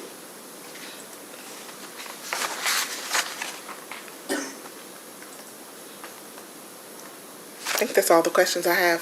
Okay, thanks. Deputy Secretary? No questions, Commissioner, thank you. Mr. Hammack? No questions for this witness. Thank you. Commissioner Wood? I don't think I have any questions either. Good morning. Good morning. Nice to see you again. Yeah, right back at you. Can you just give when you say the route was determined, what that means? And what does the word efficient mean when you're looking at the routes? The current location of the substation and the switchyard from which the gen tie line begins to the point of interconnection is the shortest route within the boundary right now. And that's determined because that specific parcel that the substation sits on it has to be a parcel that we've purchased, which we have a purchase option on. And that is the closest location to the point of interconnection that we were able to purchase. Okay. I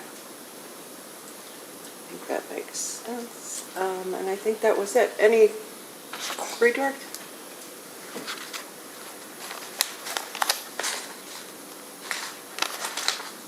None at this time. Anybody? No. Any reason this witness could not be excused? We would like her to stay here for Okay. additional availability if needed.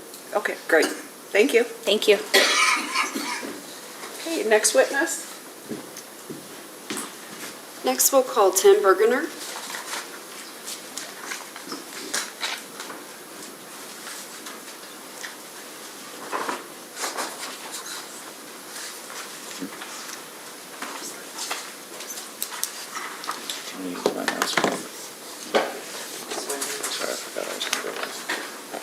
Hello.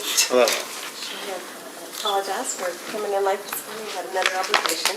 I'm Angie Hatton, Chair of the Commission. Would you raise your right hand to be sworn? Do you swear or affirm the testimony you're about to give is true and correct under penalty of perjury? I do. Thank you. Please be seated and tell us your full name and business address. Thank you, Commissioner Reagan. My name is Tim Bergener. Business address is 5 East Long Street, Suite 700, Columbus, Ohio, 43215. Okay, and it might be useful if you could speak up just a bit or get real close to that microphone. Counsel? Who are you employed by?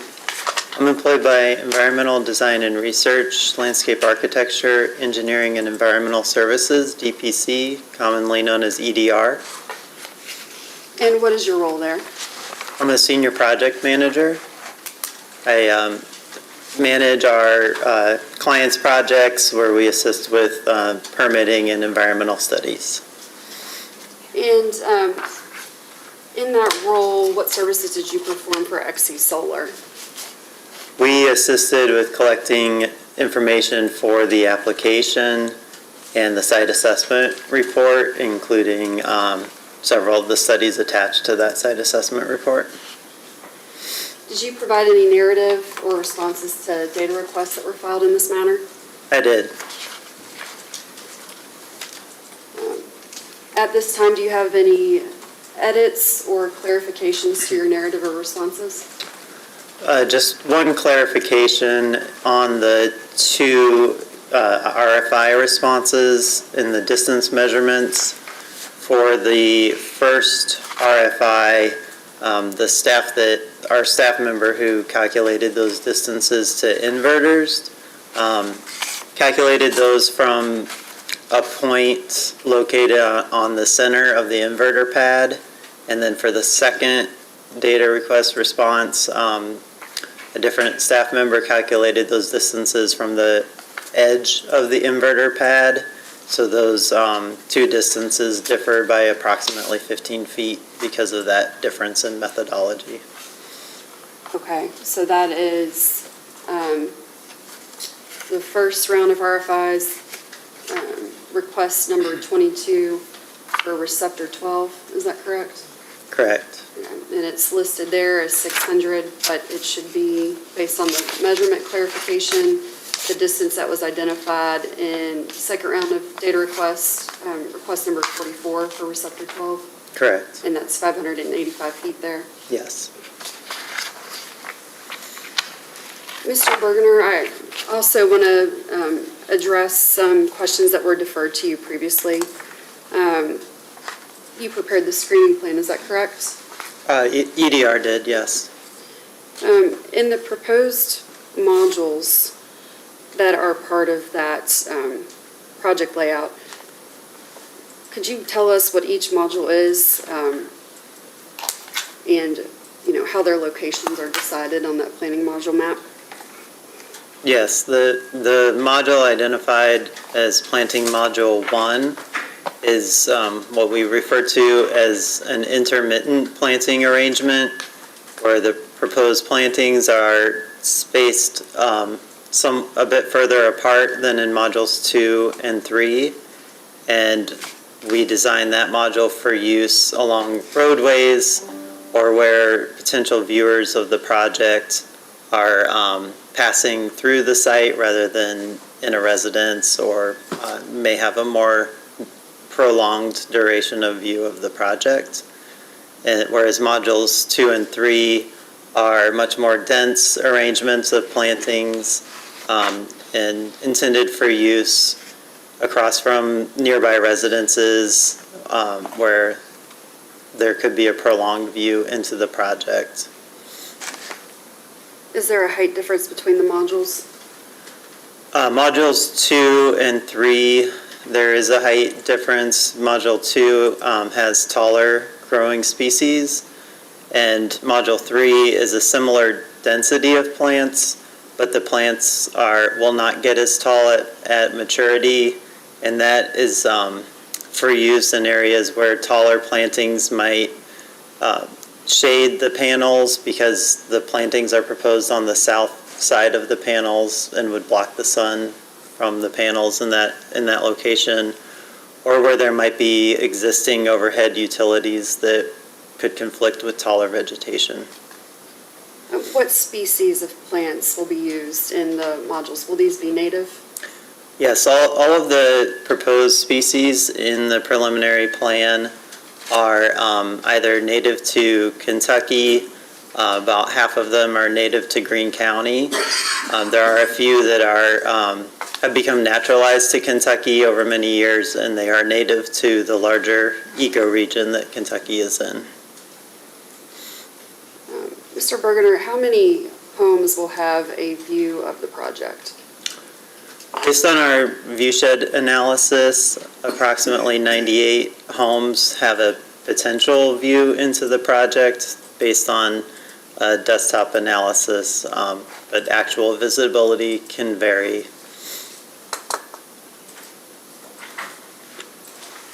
We will tender the witness. Okay. Ms. Clark? I am currently looking at the conceptual visual mitigation report on page 18. Yes.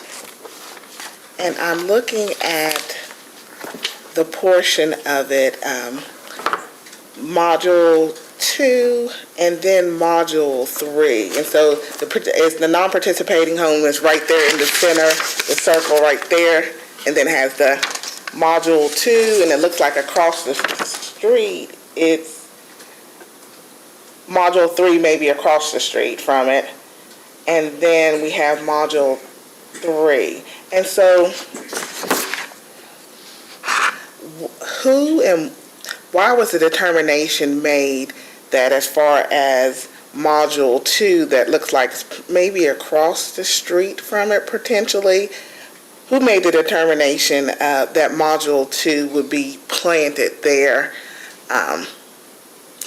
That was proposed by landscape architects at EDR. And so it looks like from this map, that home is almost surrounded by vegetative screening. Is that accurate? Yes. And so it looks like because to the right and left of it is solar panels, correct? There are proposed solar panels on the north and southeast sides and then across the road. And then across the road. And so the side on the right, and that is, I'm sorry, to the left, where it's module 3, who determined and why it starts out with module 3, I'm sorry, all the way around, and then it stops, and then it's module 2. And so how come module 3 wasn't used all the way around that home? The switch to module 2 is because the plantings are proposed to the north of the proposed panels in that location, where shading from the proposed vegetation would not be a concern. Whereas where module 3 is proposed, that module is on the south and east side of proposed panels, and so that reduced height vegetation module is proposed there to prevent shading of the panels. But the home is essentially surrounded by panels, is that correct? At varying distances, there are panels in all directions from that home. Has anyone had a conversation with that non-participating landowner to determine whether they wanted more vegetation or whether they wanted more vegetation? I'm not aware of any conversations with landowners. And so right across the street from that home, again, is module 2 that's being used, which is a lower level or not as much vegetative planting. Is that correct? No, but modules 2 and 3 are similar in the number of plants and planting density. The main difference between the two is that module 3 is the plants will not get as tall at maturity.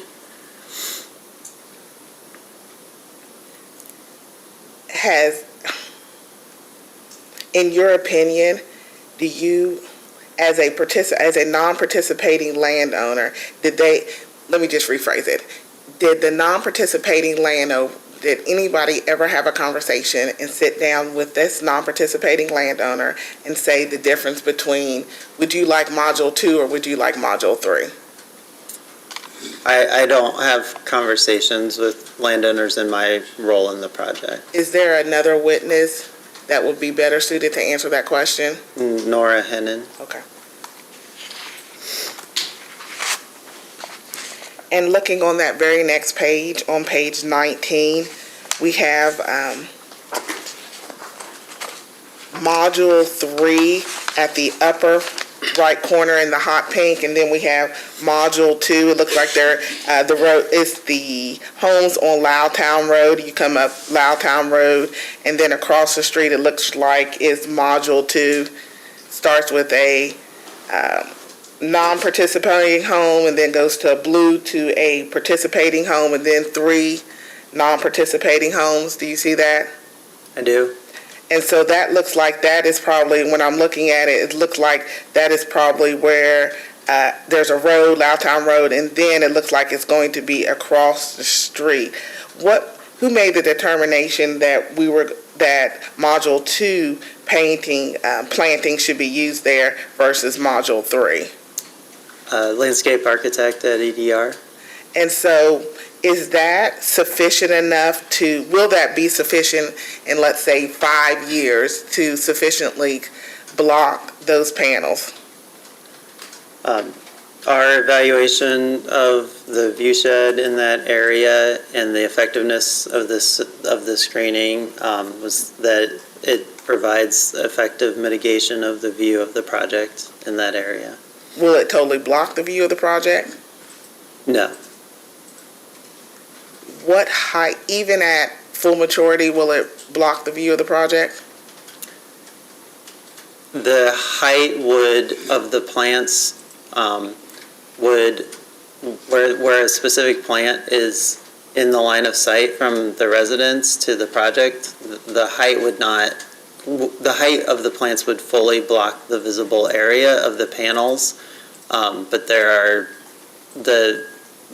arrangement of the plants is not intended to create a 100% opaque screen of the project from those residences. What height are, let's say, for Module 3, what height are those trees going to be planted at? The height at planting would be determined by the project developer with their planting contractor based on the availability of different plants at the time of planting. Would Exie Solar be committed to compromising with non-participating landowners if they requested additional vegetative screening? I defer that to one of the Exie Solar witnesses.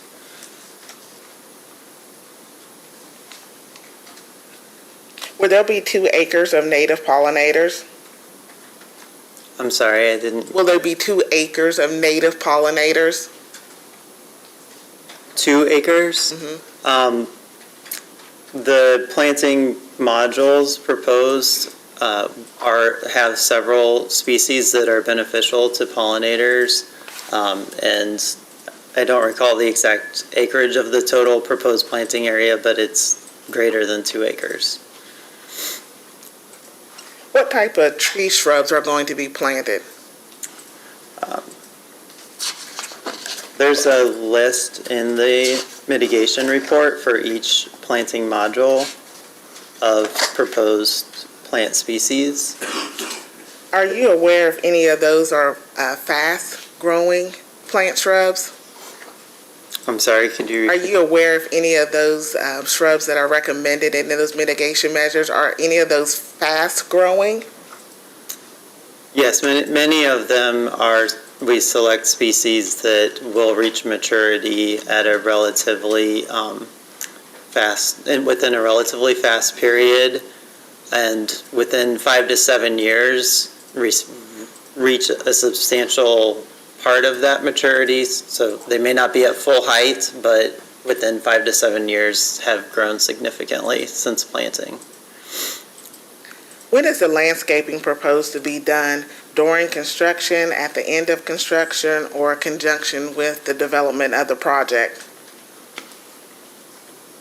I defer that to Courtney Whitworth.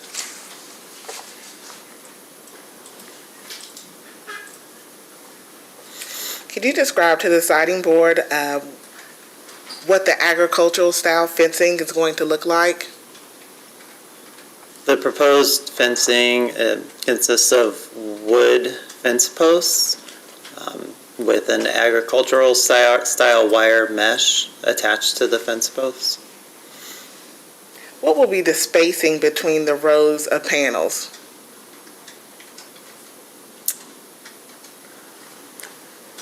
To refer to the visual assessment to see if we included that information.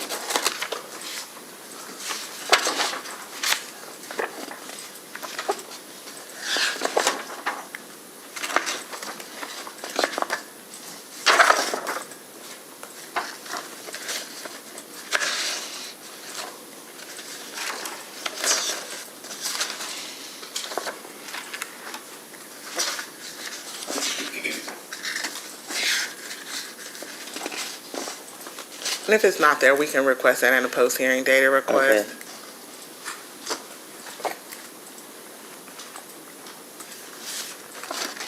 It may be there, but it Okay. would take me a bit of time Okay, to look that's fine. at that. I'll request that in the post-hearing data request. What will the ground cover under the panels be? It will be an herbaceous seed mix of various grasses and forbs. Are the access roads expected to be gravel also? Yes.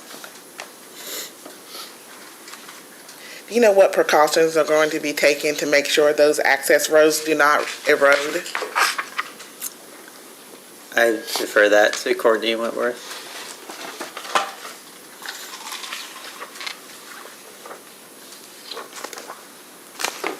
I believe these questions were also deferred to you regarding the distance. The closest non-participating residence fencing is 122 feet. And my question was, is that 122 feet from the property owner's fence line or the property owner's front door to the project fencing? Where does it start and where does it end? It's measured from a point placed on the approximate center of the residential structure. So there's the center of the residential structure from the property line, the fencing line of the solar. Yes, the nearest location along the fence line to that structure. As far as a non-participating resident from the closest panel, where did the measurement start? Did it start from the closest solar, from the edge of the solar panel to the property line, or is it from the solar panel to the front door of the non-participating landowner? It was measured from the nearest edge of a proposed solar panel location to a point placed on the approximate center of the residential structure. And that's the same question. Where, as far as the closest inverter, which is 600, that was amended to 585 feet, where did that distance start and end at? The 585-foot distance was measured from the nearest edge of the inverter pad to a point located on the approximate center of the residential structure.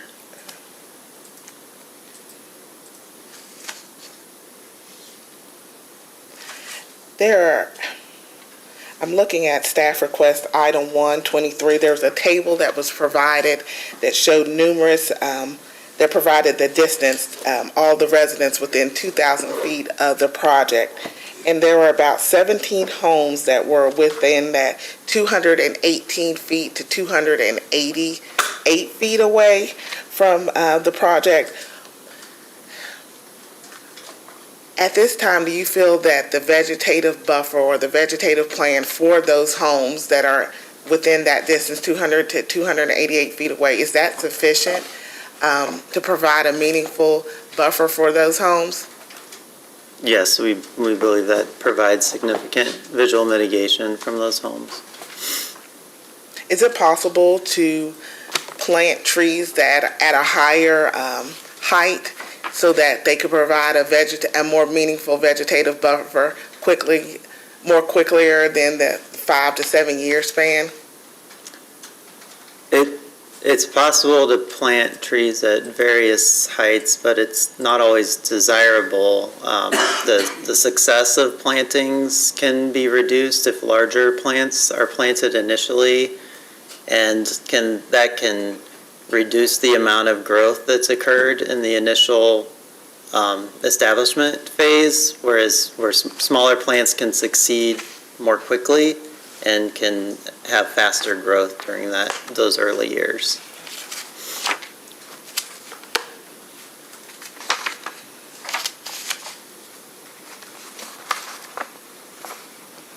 That is all the questions that I have for this witness. Okay. Commissioner Wood? I don't have any questions. Commissioner Reagan? And I don't have questions either. Online. Oh, yep. Sorry. Deputy Secretary Lyons. Yes, just one, I think, Madam Chair. Well, actually, I've got a couple.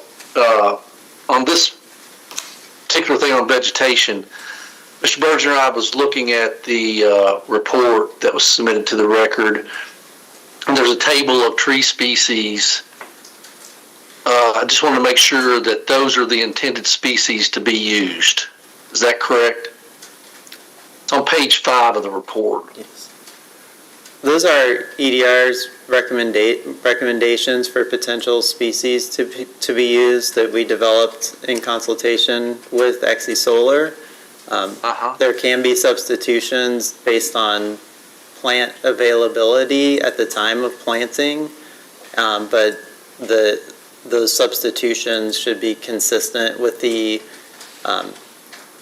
screening intent in the plan that has been submitted, so they should be a similar size, width, height as what has been proposed in the plan, and should be native or naturalized species consistent with the plan that's been submitted. So, yeah, that's what gives me a little bit of pause. Naturalized, you give me an example of a naturalized species? I mean, naturalized usually means it was not native to the area. Right. Naturalized species have been around in the area for a significant amount of time. They are successful in the area. They do not tend to outcompete native species or cause any other conflicts with native plants in the area. I think we'd rather stick with native. You sound like you're knowledgeable about that when you say it doesn't outcompete, but we've seen the devastating effect of the calorie pear. Now, I know that's an extreme example, but I mean, because they do outcompete and spread rapidly, we just don't want any species that may have that type of effect. All the species in the table are native and would be desirable species. So I just wanted to get that into the record that we certainly desire native plants. It doesn't have to be specific to Greene County necessarily, but to Kentucky, certainly. Going back to some questions I had for Ms. Withworth on the oil and gas, I think she deferred to you on one of those.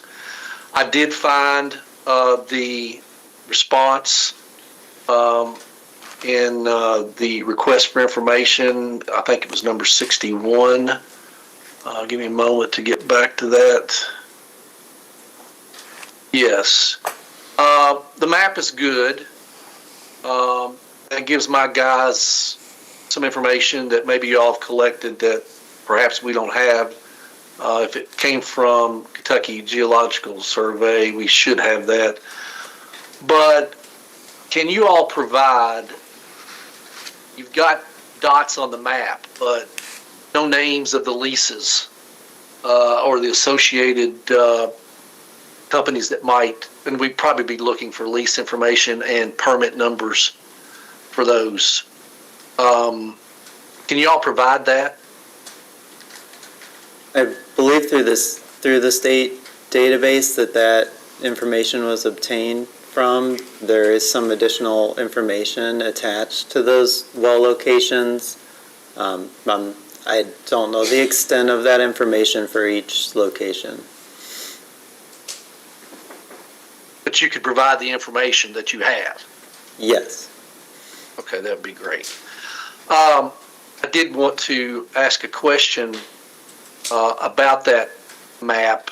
There were several oil-producing dots on the map in the far south east corner, and there's some lines connecting some of them. Does that indicate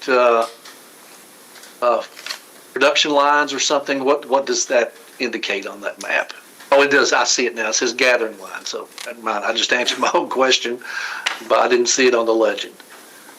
So that looks like that is a currently producing set of wells. Is that correct?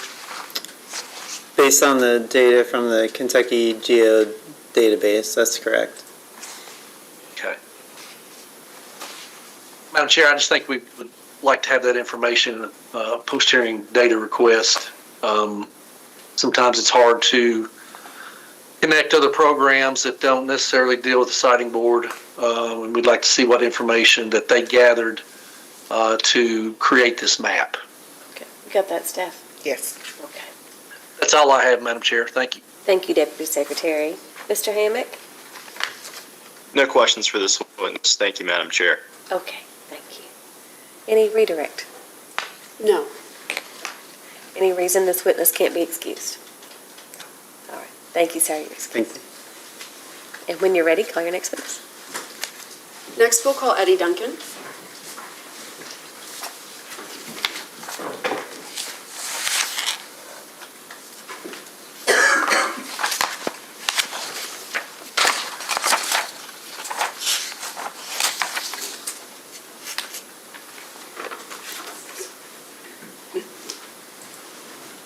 Hi there. Would you raise your right hand to be sworn, please? Do you swear or affirm the testimony you're about to give is true and correct under penalty of perjury? I do. Thanks. Please be seated and tell us your full name and business address.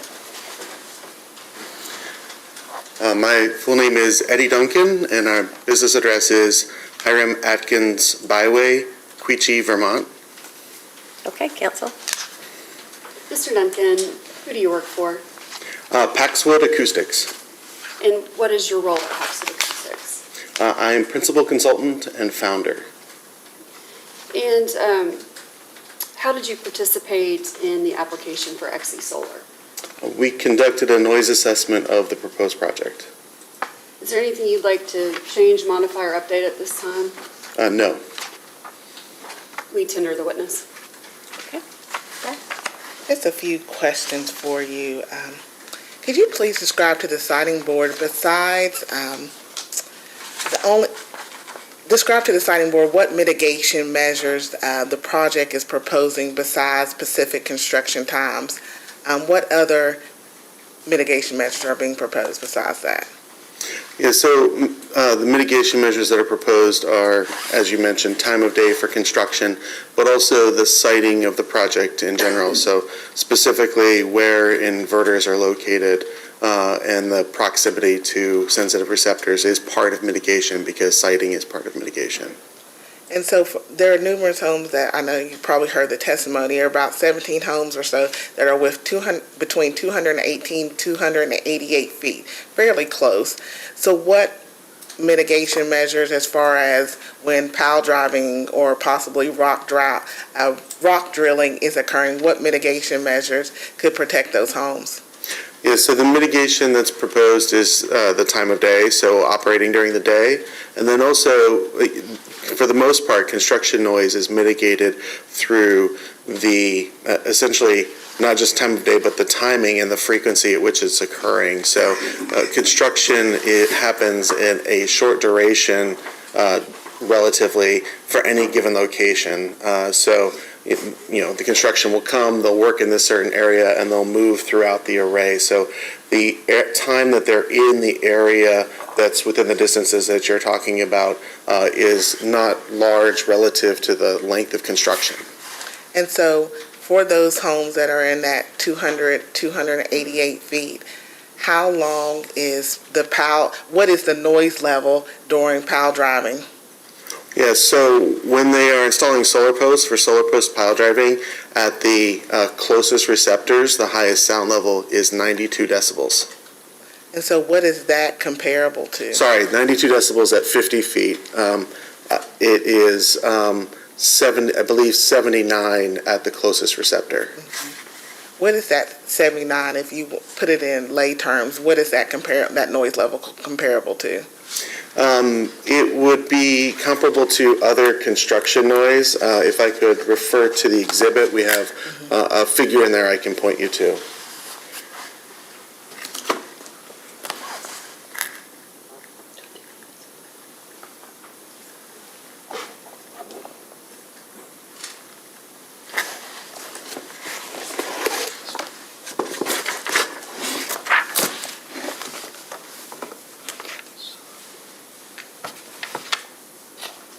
And if anyone knows what binder it's in, that'll get me there more quickly. Binder 1. Binder 1, okay, thank you.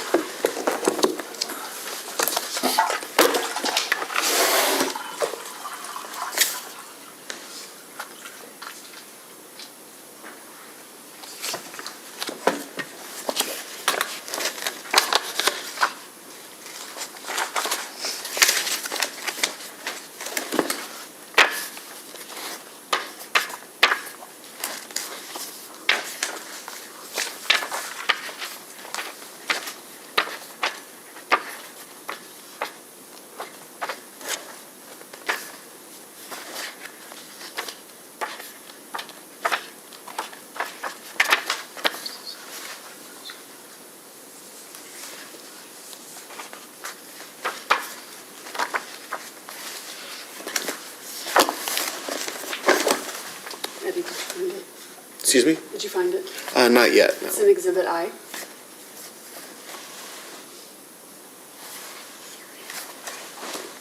So. Here we go.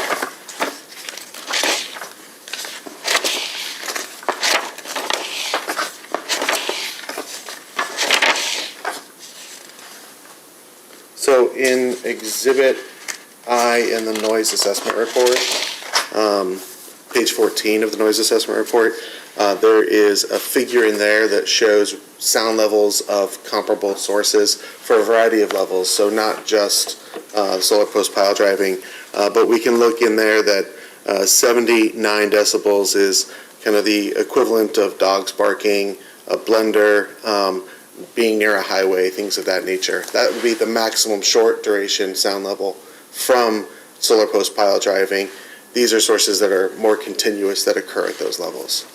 And so how, do you know how long it takes to pile drive for like a solar panel? How long each one takes? I don't know the specific amount of time. It's going to vary based on the environmental conditions at the site. And so does rock drilling, is that noise level comparable to pile driving?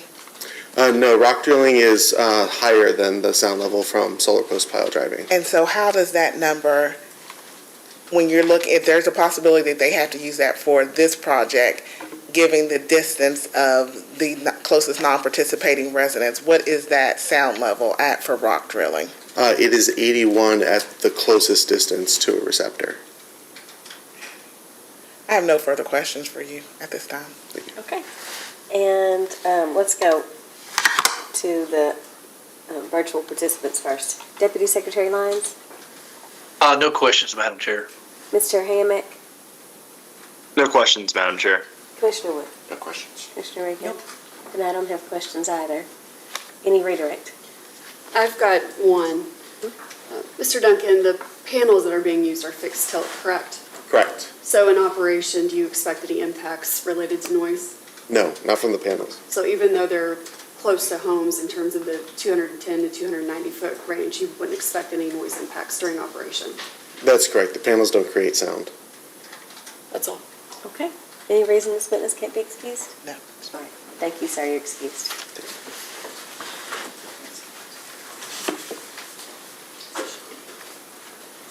And call your next witness when you're ready. Next, we'll call Sean Hollowell.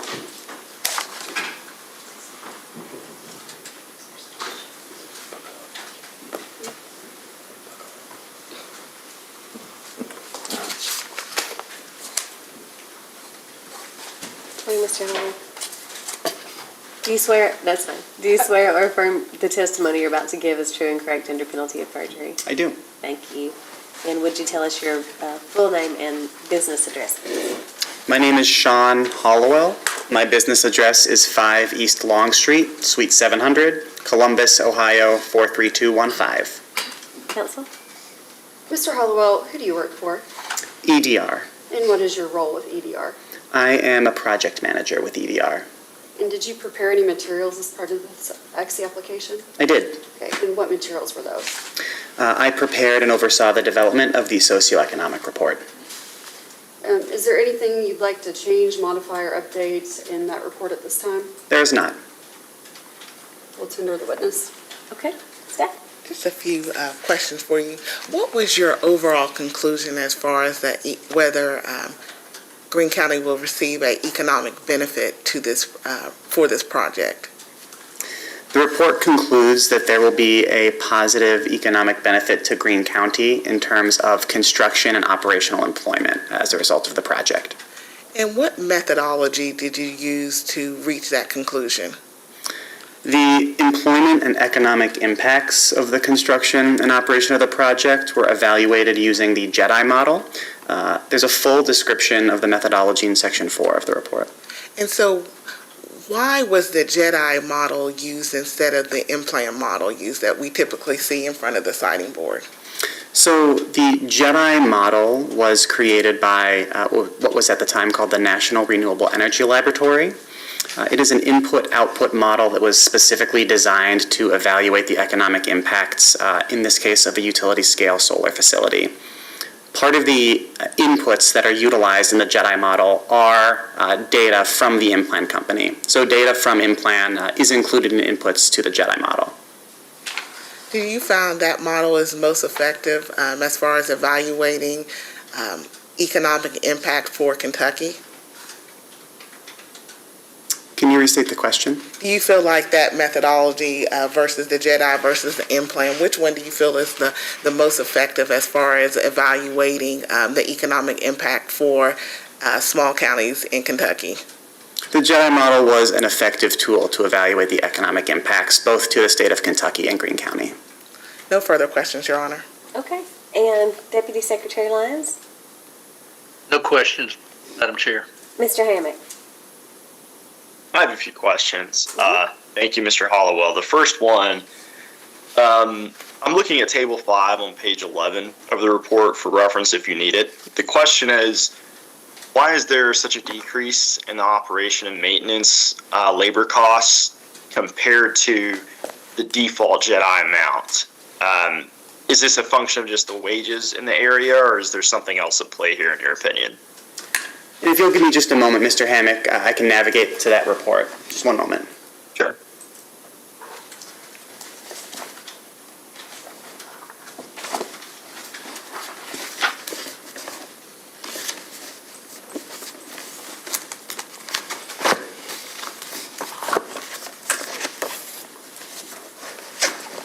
It's tab H in binder 1. Thank you.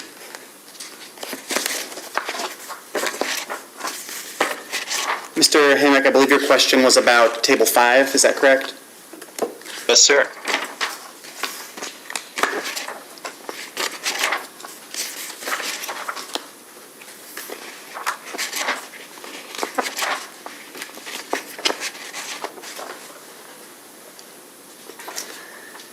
So Table 5 shows the default cost estimates that the JEDI model suggests. These default cost estimates are based on research conducted by the National Renewable Energy Laboratory. However, one of the strengths of the JEDI model is that it allows the user to customize the model for specific cost estimates for the project at hand. So the adjusted values that you see there and the cost inputs that were used in this analysis are estimates specific to Exie Solar that have been provided by the applicant. Did they provide any context to why specifically the labor costs were lower? In your opinion, is that a function of just the wages in the area would be lower than perhaps the standard, or do you think there's something else there? If you can't speculate, that's okay. In my experience assessing the economic impact of utility-scale solar projects, the labor cost that Exie Solar provided was not outside of the range that I would expect to see. Okay. Under the statewide impact construction phase section, so here I'm going to look at Table 6 on page 13 of the report. There's a statement that the module supply chain industries could in turn generate an additional 24 full-time equivalency jobs. Previous projects we've had have stated that there would be few supply chain jobs created as most solar panels are not produced in Kentucky. Why do you think this one's different? So the module and supply chain impacts that you see reported in Table 6 refer to all sectors of the supply chain that are related to, in this case, project construction. That's not just limited to the supply chain for the modules themselves. So there are related industries and inputs and materials for the facility that could have indirect impacts within the state of Kentucky. That could be electrical wiring or racking. It could be concrete, gravel, aggregate. And so that estimate of 24.2 FTE jobs is not simply reflecting the supply chain for the modules themselves. Thank you, thank you. And then my final question is, how is the ratio of the 188 full-time equivalency construction jobs statewide to the 11 full-time jobs in Greene County specifically determined, those two separate numbers? So the analysis for countywide impacts takes into account the percentage of applicable costs that would be expected to be spent in that area. In terms of FTE jobs, the impacts for Greene County are those that are expected to be held or impacts for Greene County residents. And so you do see a much smaller subset of that total impacts as expected for Greene County residents. So that's not indicative of necessarily the company's hiring practice. They've stated more the RFIs that they'll prioritize local hiring first and go outside if they need to. So they didn't supply you those specific numbers, right? That is correct. And ultimately, the employment impact for Greene County would be strongly dependent on the availability of qualified and available workers to work on the project. All right, those are all the questions I have. Thank you, Mr. Hollowell, and thank you, Madam Chair. Thank you. Commissioner Wood? No questions. Commissioner Reagan? No. And I don't have questions either. Thank you very much. Any reason this witness can't be excused? No. Thank you, sir. Thank you, Madam Chair. Madam Chair, did we excuse Mr. Duncan? I may have missed it if we... If not, we can. Okay. Without objection.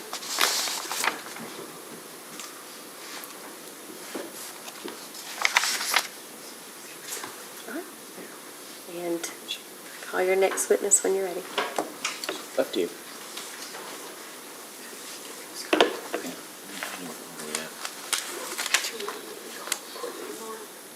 Probably keep going. Yeah, let's go. Next we call Scott Haynes. Ms. Dan?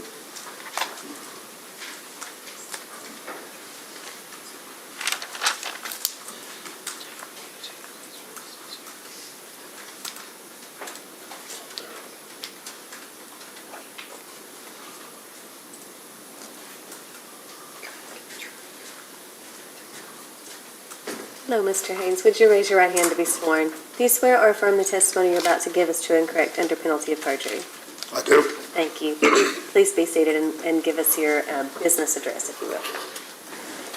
Scott Haynes, 1555 West Main Street, Newark, Ohio, 43055. Okay, Counsel. Mr. Haynes, by whom are you employed? Verdantis LLC, And what is your role with that company? Senior Project Manager.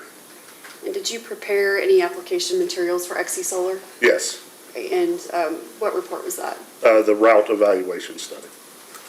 Is there anything you'd like to change, modify, or update at this time? No, ma'am. Tender the witness. Ms. Carr. I have no questions for this witness, Your Honor. Deputy Secretary Lyons. No questions, Madam Chair. Mr. Hammack. No questions. Commissioner Wood. Questions? Commissioner Reagan. I do not. And I don't have questions either. Thank you very much. Thanks for being here. Can be excused, yes. Yes, you can be excused, sir, and call your next witness. Andrew Lyons? This is your final witness? Yes, but we need a recall, I think. Okay.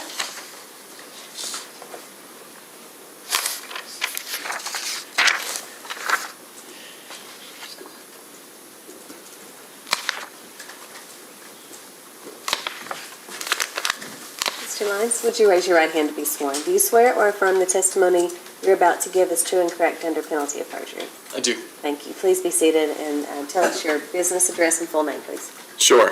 My name is Andrew Lyons, Lines, and my business office is 1 South Wacker Drive, Suite 3550, Chicago, Illinois. Okay, and pronounce your last name for me. Lines, Lyons, okay, I thought I heard. like curvy wave, you're straight. Got it. That's what I thought, and then I thought I heard differently. Counsel. Mr. Lyons, by whom are you employed? Colin Resnick, And what is your role with that company? I'm a partner. And what activities do you perform in that role? I'm a commercial real estate appraiser, and I lead a group of 30 appraisers who do appraisals and impact studies nationwide. What was your role in preparing materials for the Exie application?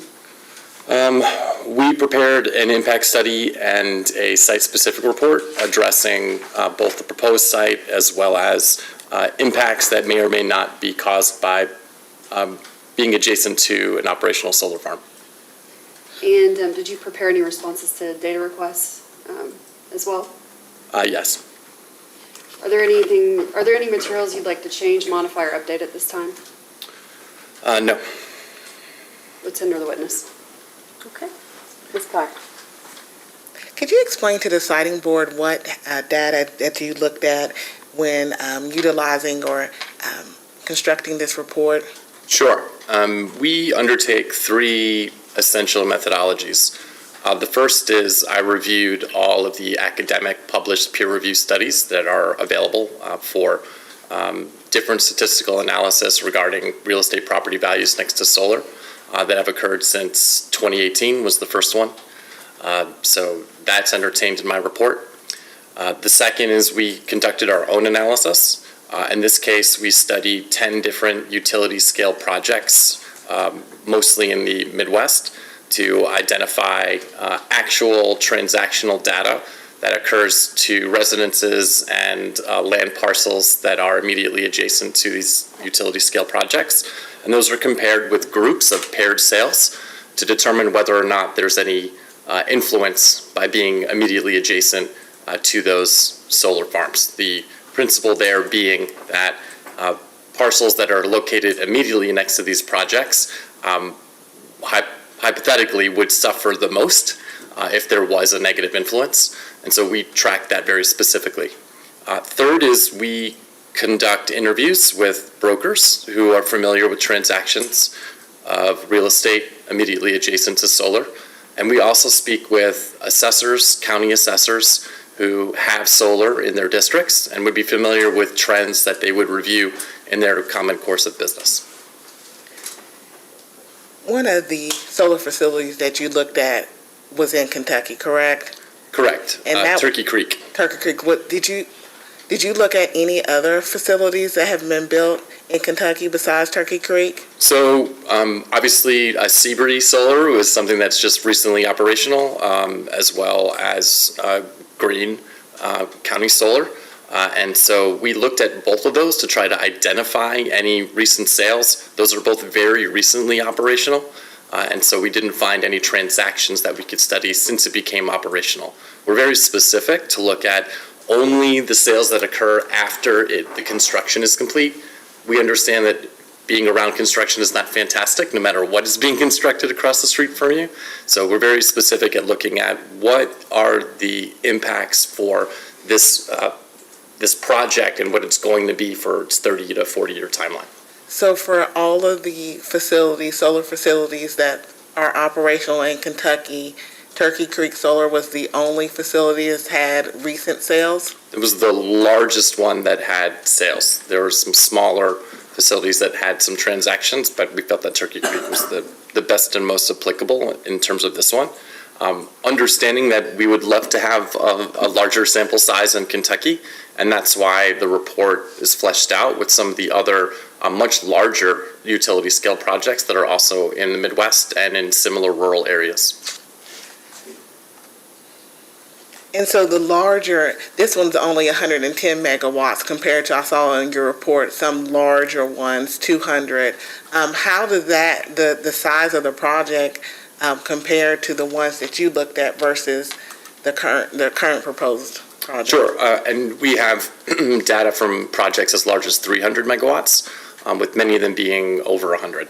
So I would say it's average in terms of its size with regards to other utility scale projects that we studied.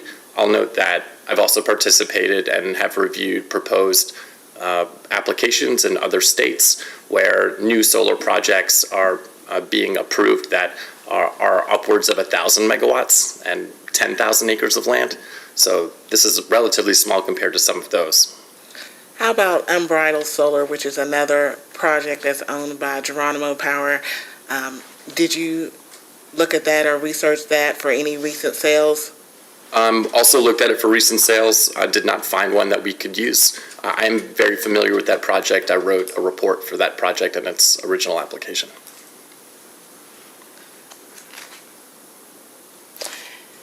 Your report also indicated that you spoke with the Clark County, Kentucky Property Value Administrator. Is that accurate?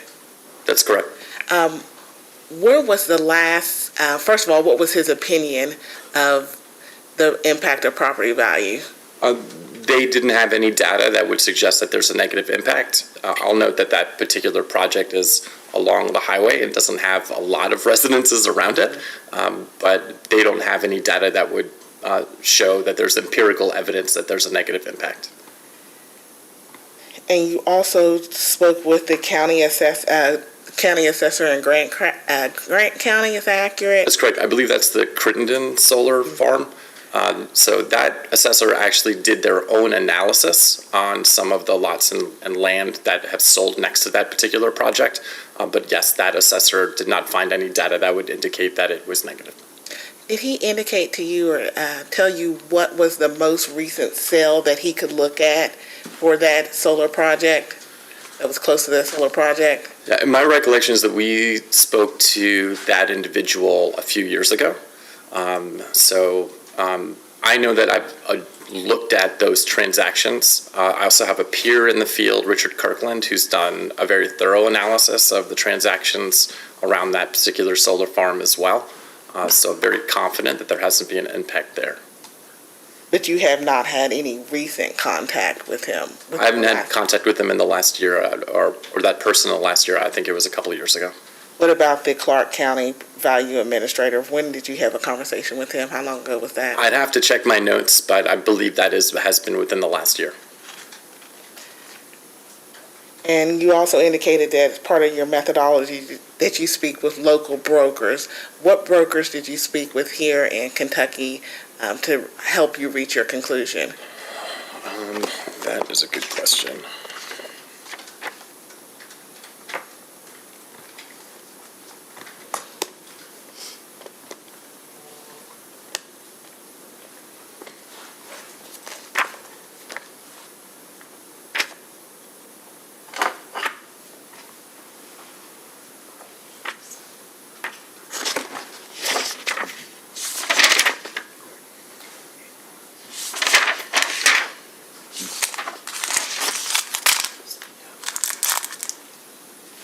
We spoke with Cliff Ed Irvin, who was a listing broker for one of the properties next to Turkey Creek. He's familiar with the transactions there and some of the listings. And so when was his most recent sale that he gave you or informed you about that was close to that facility? We spoke with Mr. Irvin with regard to a sale that occurred in June 2023. Okay. No further questions. Okay. And remote participants, Deputy Secretary Lyons? Yeah, I have a couple of questions, Madam Chair. Good morning, Mr. Lyons. Good morning. I have to be careful not to pronounce that like lions versus lines. We're probably cousins, we don't even know it. Now you spell it wrong. I can't help you. I do have a couple. Did you look at Glover Creek Solar? That's one of the older certificates we've issued, and it is in active status. It's in Metcalfe County. You know, over the last 4 years, we've taken a look at all of the operational solar farms. I don't recall there being a transaction that we could study, but it may have been a minute since we last looked at it. I don't recall there being any data around it. Nicole may have asked you this. What about Russellville Solar? Same answer. Okay, I'm just intrigued by, this is one of the bigger complaints we get are anticipated impacts on home values and land values, which kind of brings me to my next question. So I'm looking at your report, and I'm looking at Turkey Creek specifically, and it looks like for Turkey Creek, you focused on mostly land parcels or vacant parcels for intended homes. What I'm interested in is those homes that were marked on the map 3 through 16. I didn't see any analysis of any valuation of those homes. Is that because none of them have sold since the solar farm since the project went into operation? That's correct. So there's a couple of things to make sure that the sales are eligible. So they need to be market transactions. They have to be between a willing buyer and willing seller at arm's length. They can't be trustees' deeds or short sales or where a seller might be under duress. So sometimes that eliminates the sales that we can use. But yes, the ones that we entertain that are in here are specifically because they transacted after the solar farm became operational. That being said, and I can understand, and I've testified in other states and counties where there's relatively few solar farms available for review. And when I first started doing this approximately 9 years ago, that was generally the case everywhere. The nice thing about today versus 9 years ago is that now we have several academic studies in addition to the work that I've conducted myself. So the most recent one, which was done in Virginia Tech, covers 8.8 million transactions around within a few miles of different solar arrays completely across the United States. And the determination that study came to is, first of all, agricultural land around these projects, they found tends to increase positively by almost 20%. And while they did find a low amount of impact for what they say are residences next to solar, they found little to no impact at all in the Midwest or in the South, and little to no impact in rural areas. So it's a pretty defining report. It's, again, the largest to date of its size. And so that helps me feel fairly confident that our information and the results that we have seem pretty consistent across the ether. Why is it that agricultural land increases in value? It's a good question. I think some individuals believe that there's a bit of a spillover effect, which could be caused simply by the number of jobs that are created, and sometimes by real estate taxes, which also can enhance local areas. So what was your conclusion on this particular project? I believe, based on, I visited the site, I went through, the topography is good, that one individual will have a view of the entire project at once. I think that the applicant has done a fair job in thinking about how to arrange the site and with effective screening around some of the non-participating homes. So based on the information that we have, which is that we don't have any consistent and measurable empirical evidence to suggest that there would be a negative impact, that this project would cause a similar negative impact to its surrounding community. Thank you. No further questions, Madam Chair. Okay, thank you. Mr. Hammack? No questions, Madam Chair. Okay. Commissioner Wood? No questions. Commissioner Reagan? I don't. Just quickly, is it possible that farmland is seen as becoming scarce? Could that raise the value? I don't think so. All of the data points that I've seen about the amount of solar that has been developed and even the amount of solar that is planned for development still only represents like less than 0.5% of all the agricultural row crop land in the United States. Mm-hmm. So I don't really think that it's moving the needle all that much. It talks a little bit about how I think those academics conduct their studies, which is maybe a little bit different than how real estate appraisers do. I'll note that just last month, and the reason why it's not in the report, is that there was a very complete article presented in the Appraisal Journal, which is probably the #1 periodical in my profession, where people have peer-authored studies that they put on a whole bunch of topics. But this one was conducted by a woman named Jennifer Pitts, MAI. I'm also an MAI. She worked with 2 PhDs, and they looked at 3 utility-scale projects in Texas. 2 of them were in very rural locations. One was a little bit more suburban. They also didn't find any evidence of a negative impact to adjacent residences. So there continues to be more individuals who provide even further studies on the subject. So, and again, I think my conclusions have been consistent generally with what's being put out there in the ether. Okay. Preservation of farmland is a big issue here. Absolutely. In all of the areas that we have potential generation siting. Do you have similar information on just a Kentucky basis? You said less than half of 1% nationally. Do you have Kentucky data? Considering it's only 775 megawatts that I think have been established in the state of Kentucky thus far, it's very small in comparison. So I would guess that actually the actual percentage is less than that. That's all the questions I have. Is there follow-up from any of the commission? Redirect. No questions. All right. Any reason this witness can't be excused? Thank you, sir. Mr. Lyons, you're excused. Thank you, appreciate it. Sure. And do you need to recall a witness? He was our final witness. I think we're okay not recalling anyone. Do you have a request for recall? I do. Mrs. Whitworth, there were a couple questions that were deferred and a couple questions I need to ask her. And that was before I came in this morning. She wasn't excused? No. Okay.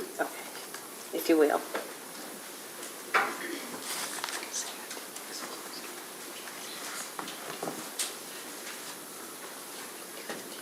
All right. You were already sworn this morning? Yes. Then I'll remind you, you're still under oath. And staff. Ms. Whitworth, this question I believe was deferred to you. I asked, when was landscaping proposed to be done during construction, at the end of construction, or in conjunction with the rest of the site development? It's typically completed at the end of construction. What precautions are going to be taken to ensure that the access roads that are gravel, they're not going to erode? Yes, as described before, we'll have a stormwater prevention pollution plan and erosion control BMPs in place. Could you explain to the siting board what conversations or communications have occurred with the local roads department? I'm not aware of any conversations that have occurred to date. Is Exie Solar committed to repair damage that's done to local roads? We're committed to working with the local road authorities or state road authorities to make a plan for road repairs as needed. But not committed to repairing roads? We typically will have some sort of road use maintenance agreement which would lay out any commitments. At what point does that road use plan normally go in? Prior to construction, it depends on the exact, on when it's exactly in place. Okay. So can you commit to having a road use plan signed and in place before construction begins? If the local and state road, or if the local road authority is willing to work with us, we commit to working with the local authority to have one prior to construction.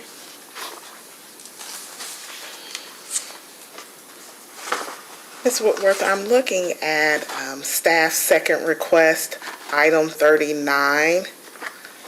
This is it's a cluster of homes that is on Loudtown Road. Second request, item 39, a map that was provided.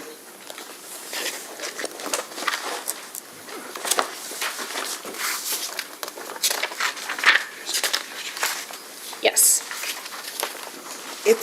Is it Exie Solar's position that this cluster of home is not within 2,000 feet of the project? Is this the residential cluster? On Loudtown Road? Oh, on Loudtown Road. So that was item 39? Yes. There were two.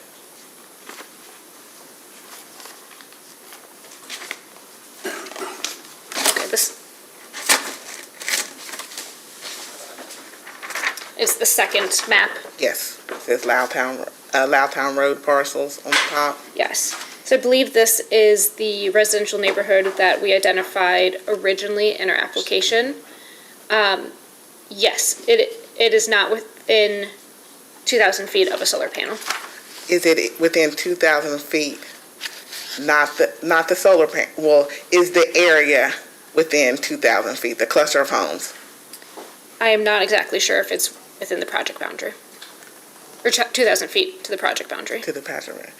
Are we requesting that distance in the post-hearing data request? Do you know for this cluster of homes, the distance from the fencing to the solar panel to the inverter or the substation for these cluster of homes? No, we can answer that. In Okay, post-hearing data request.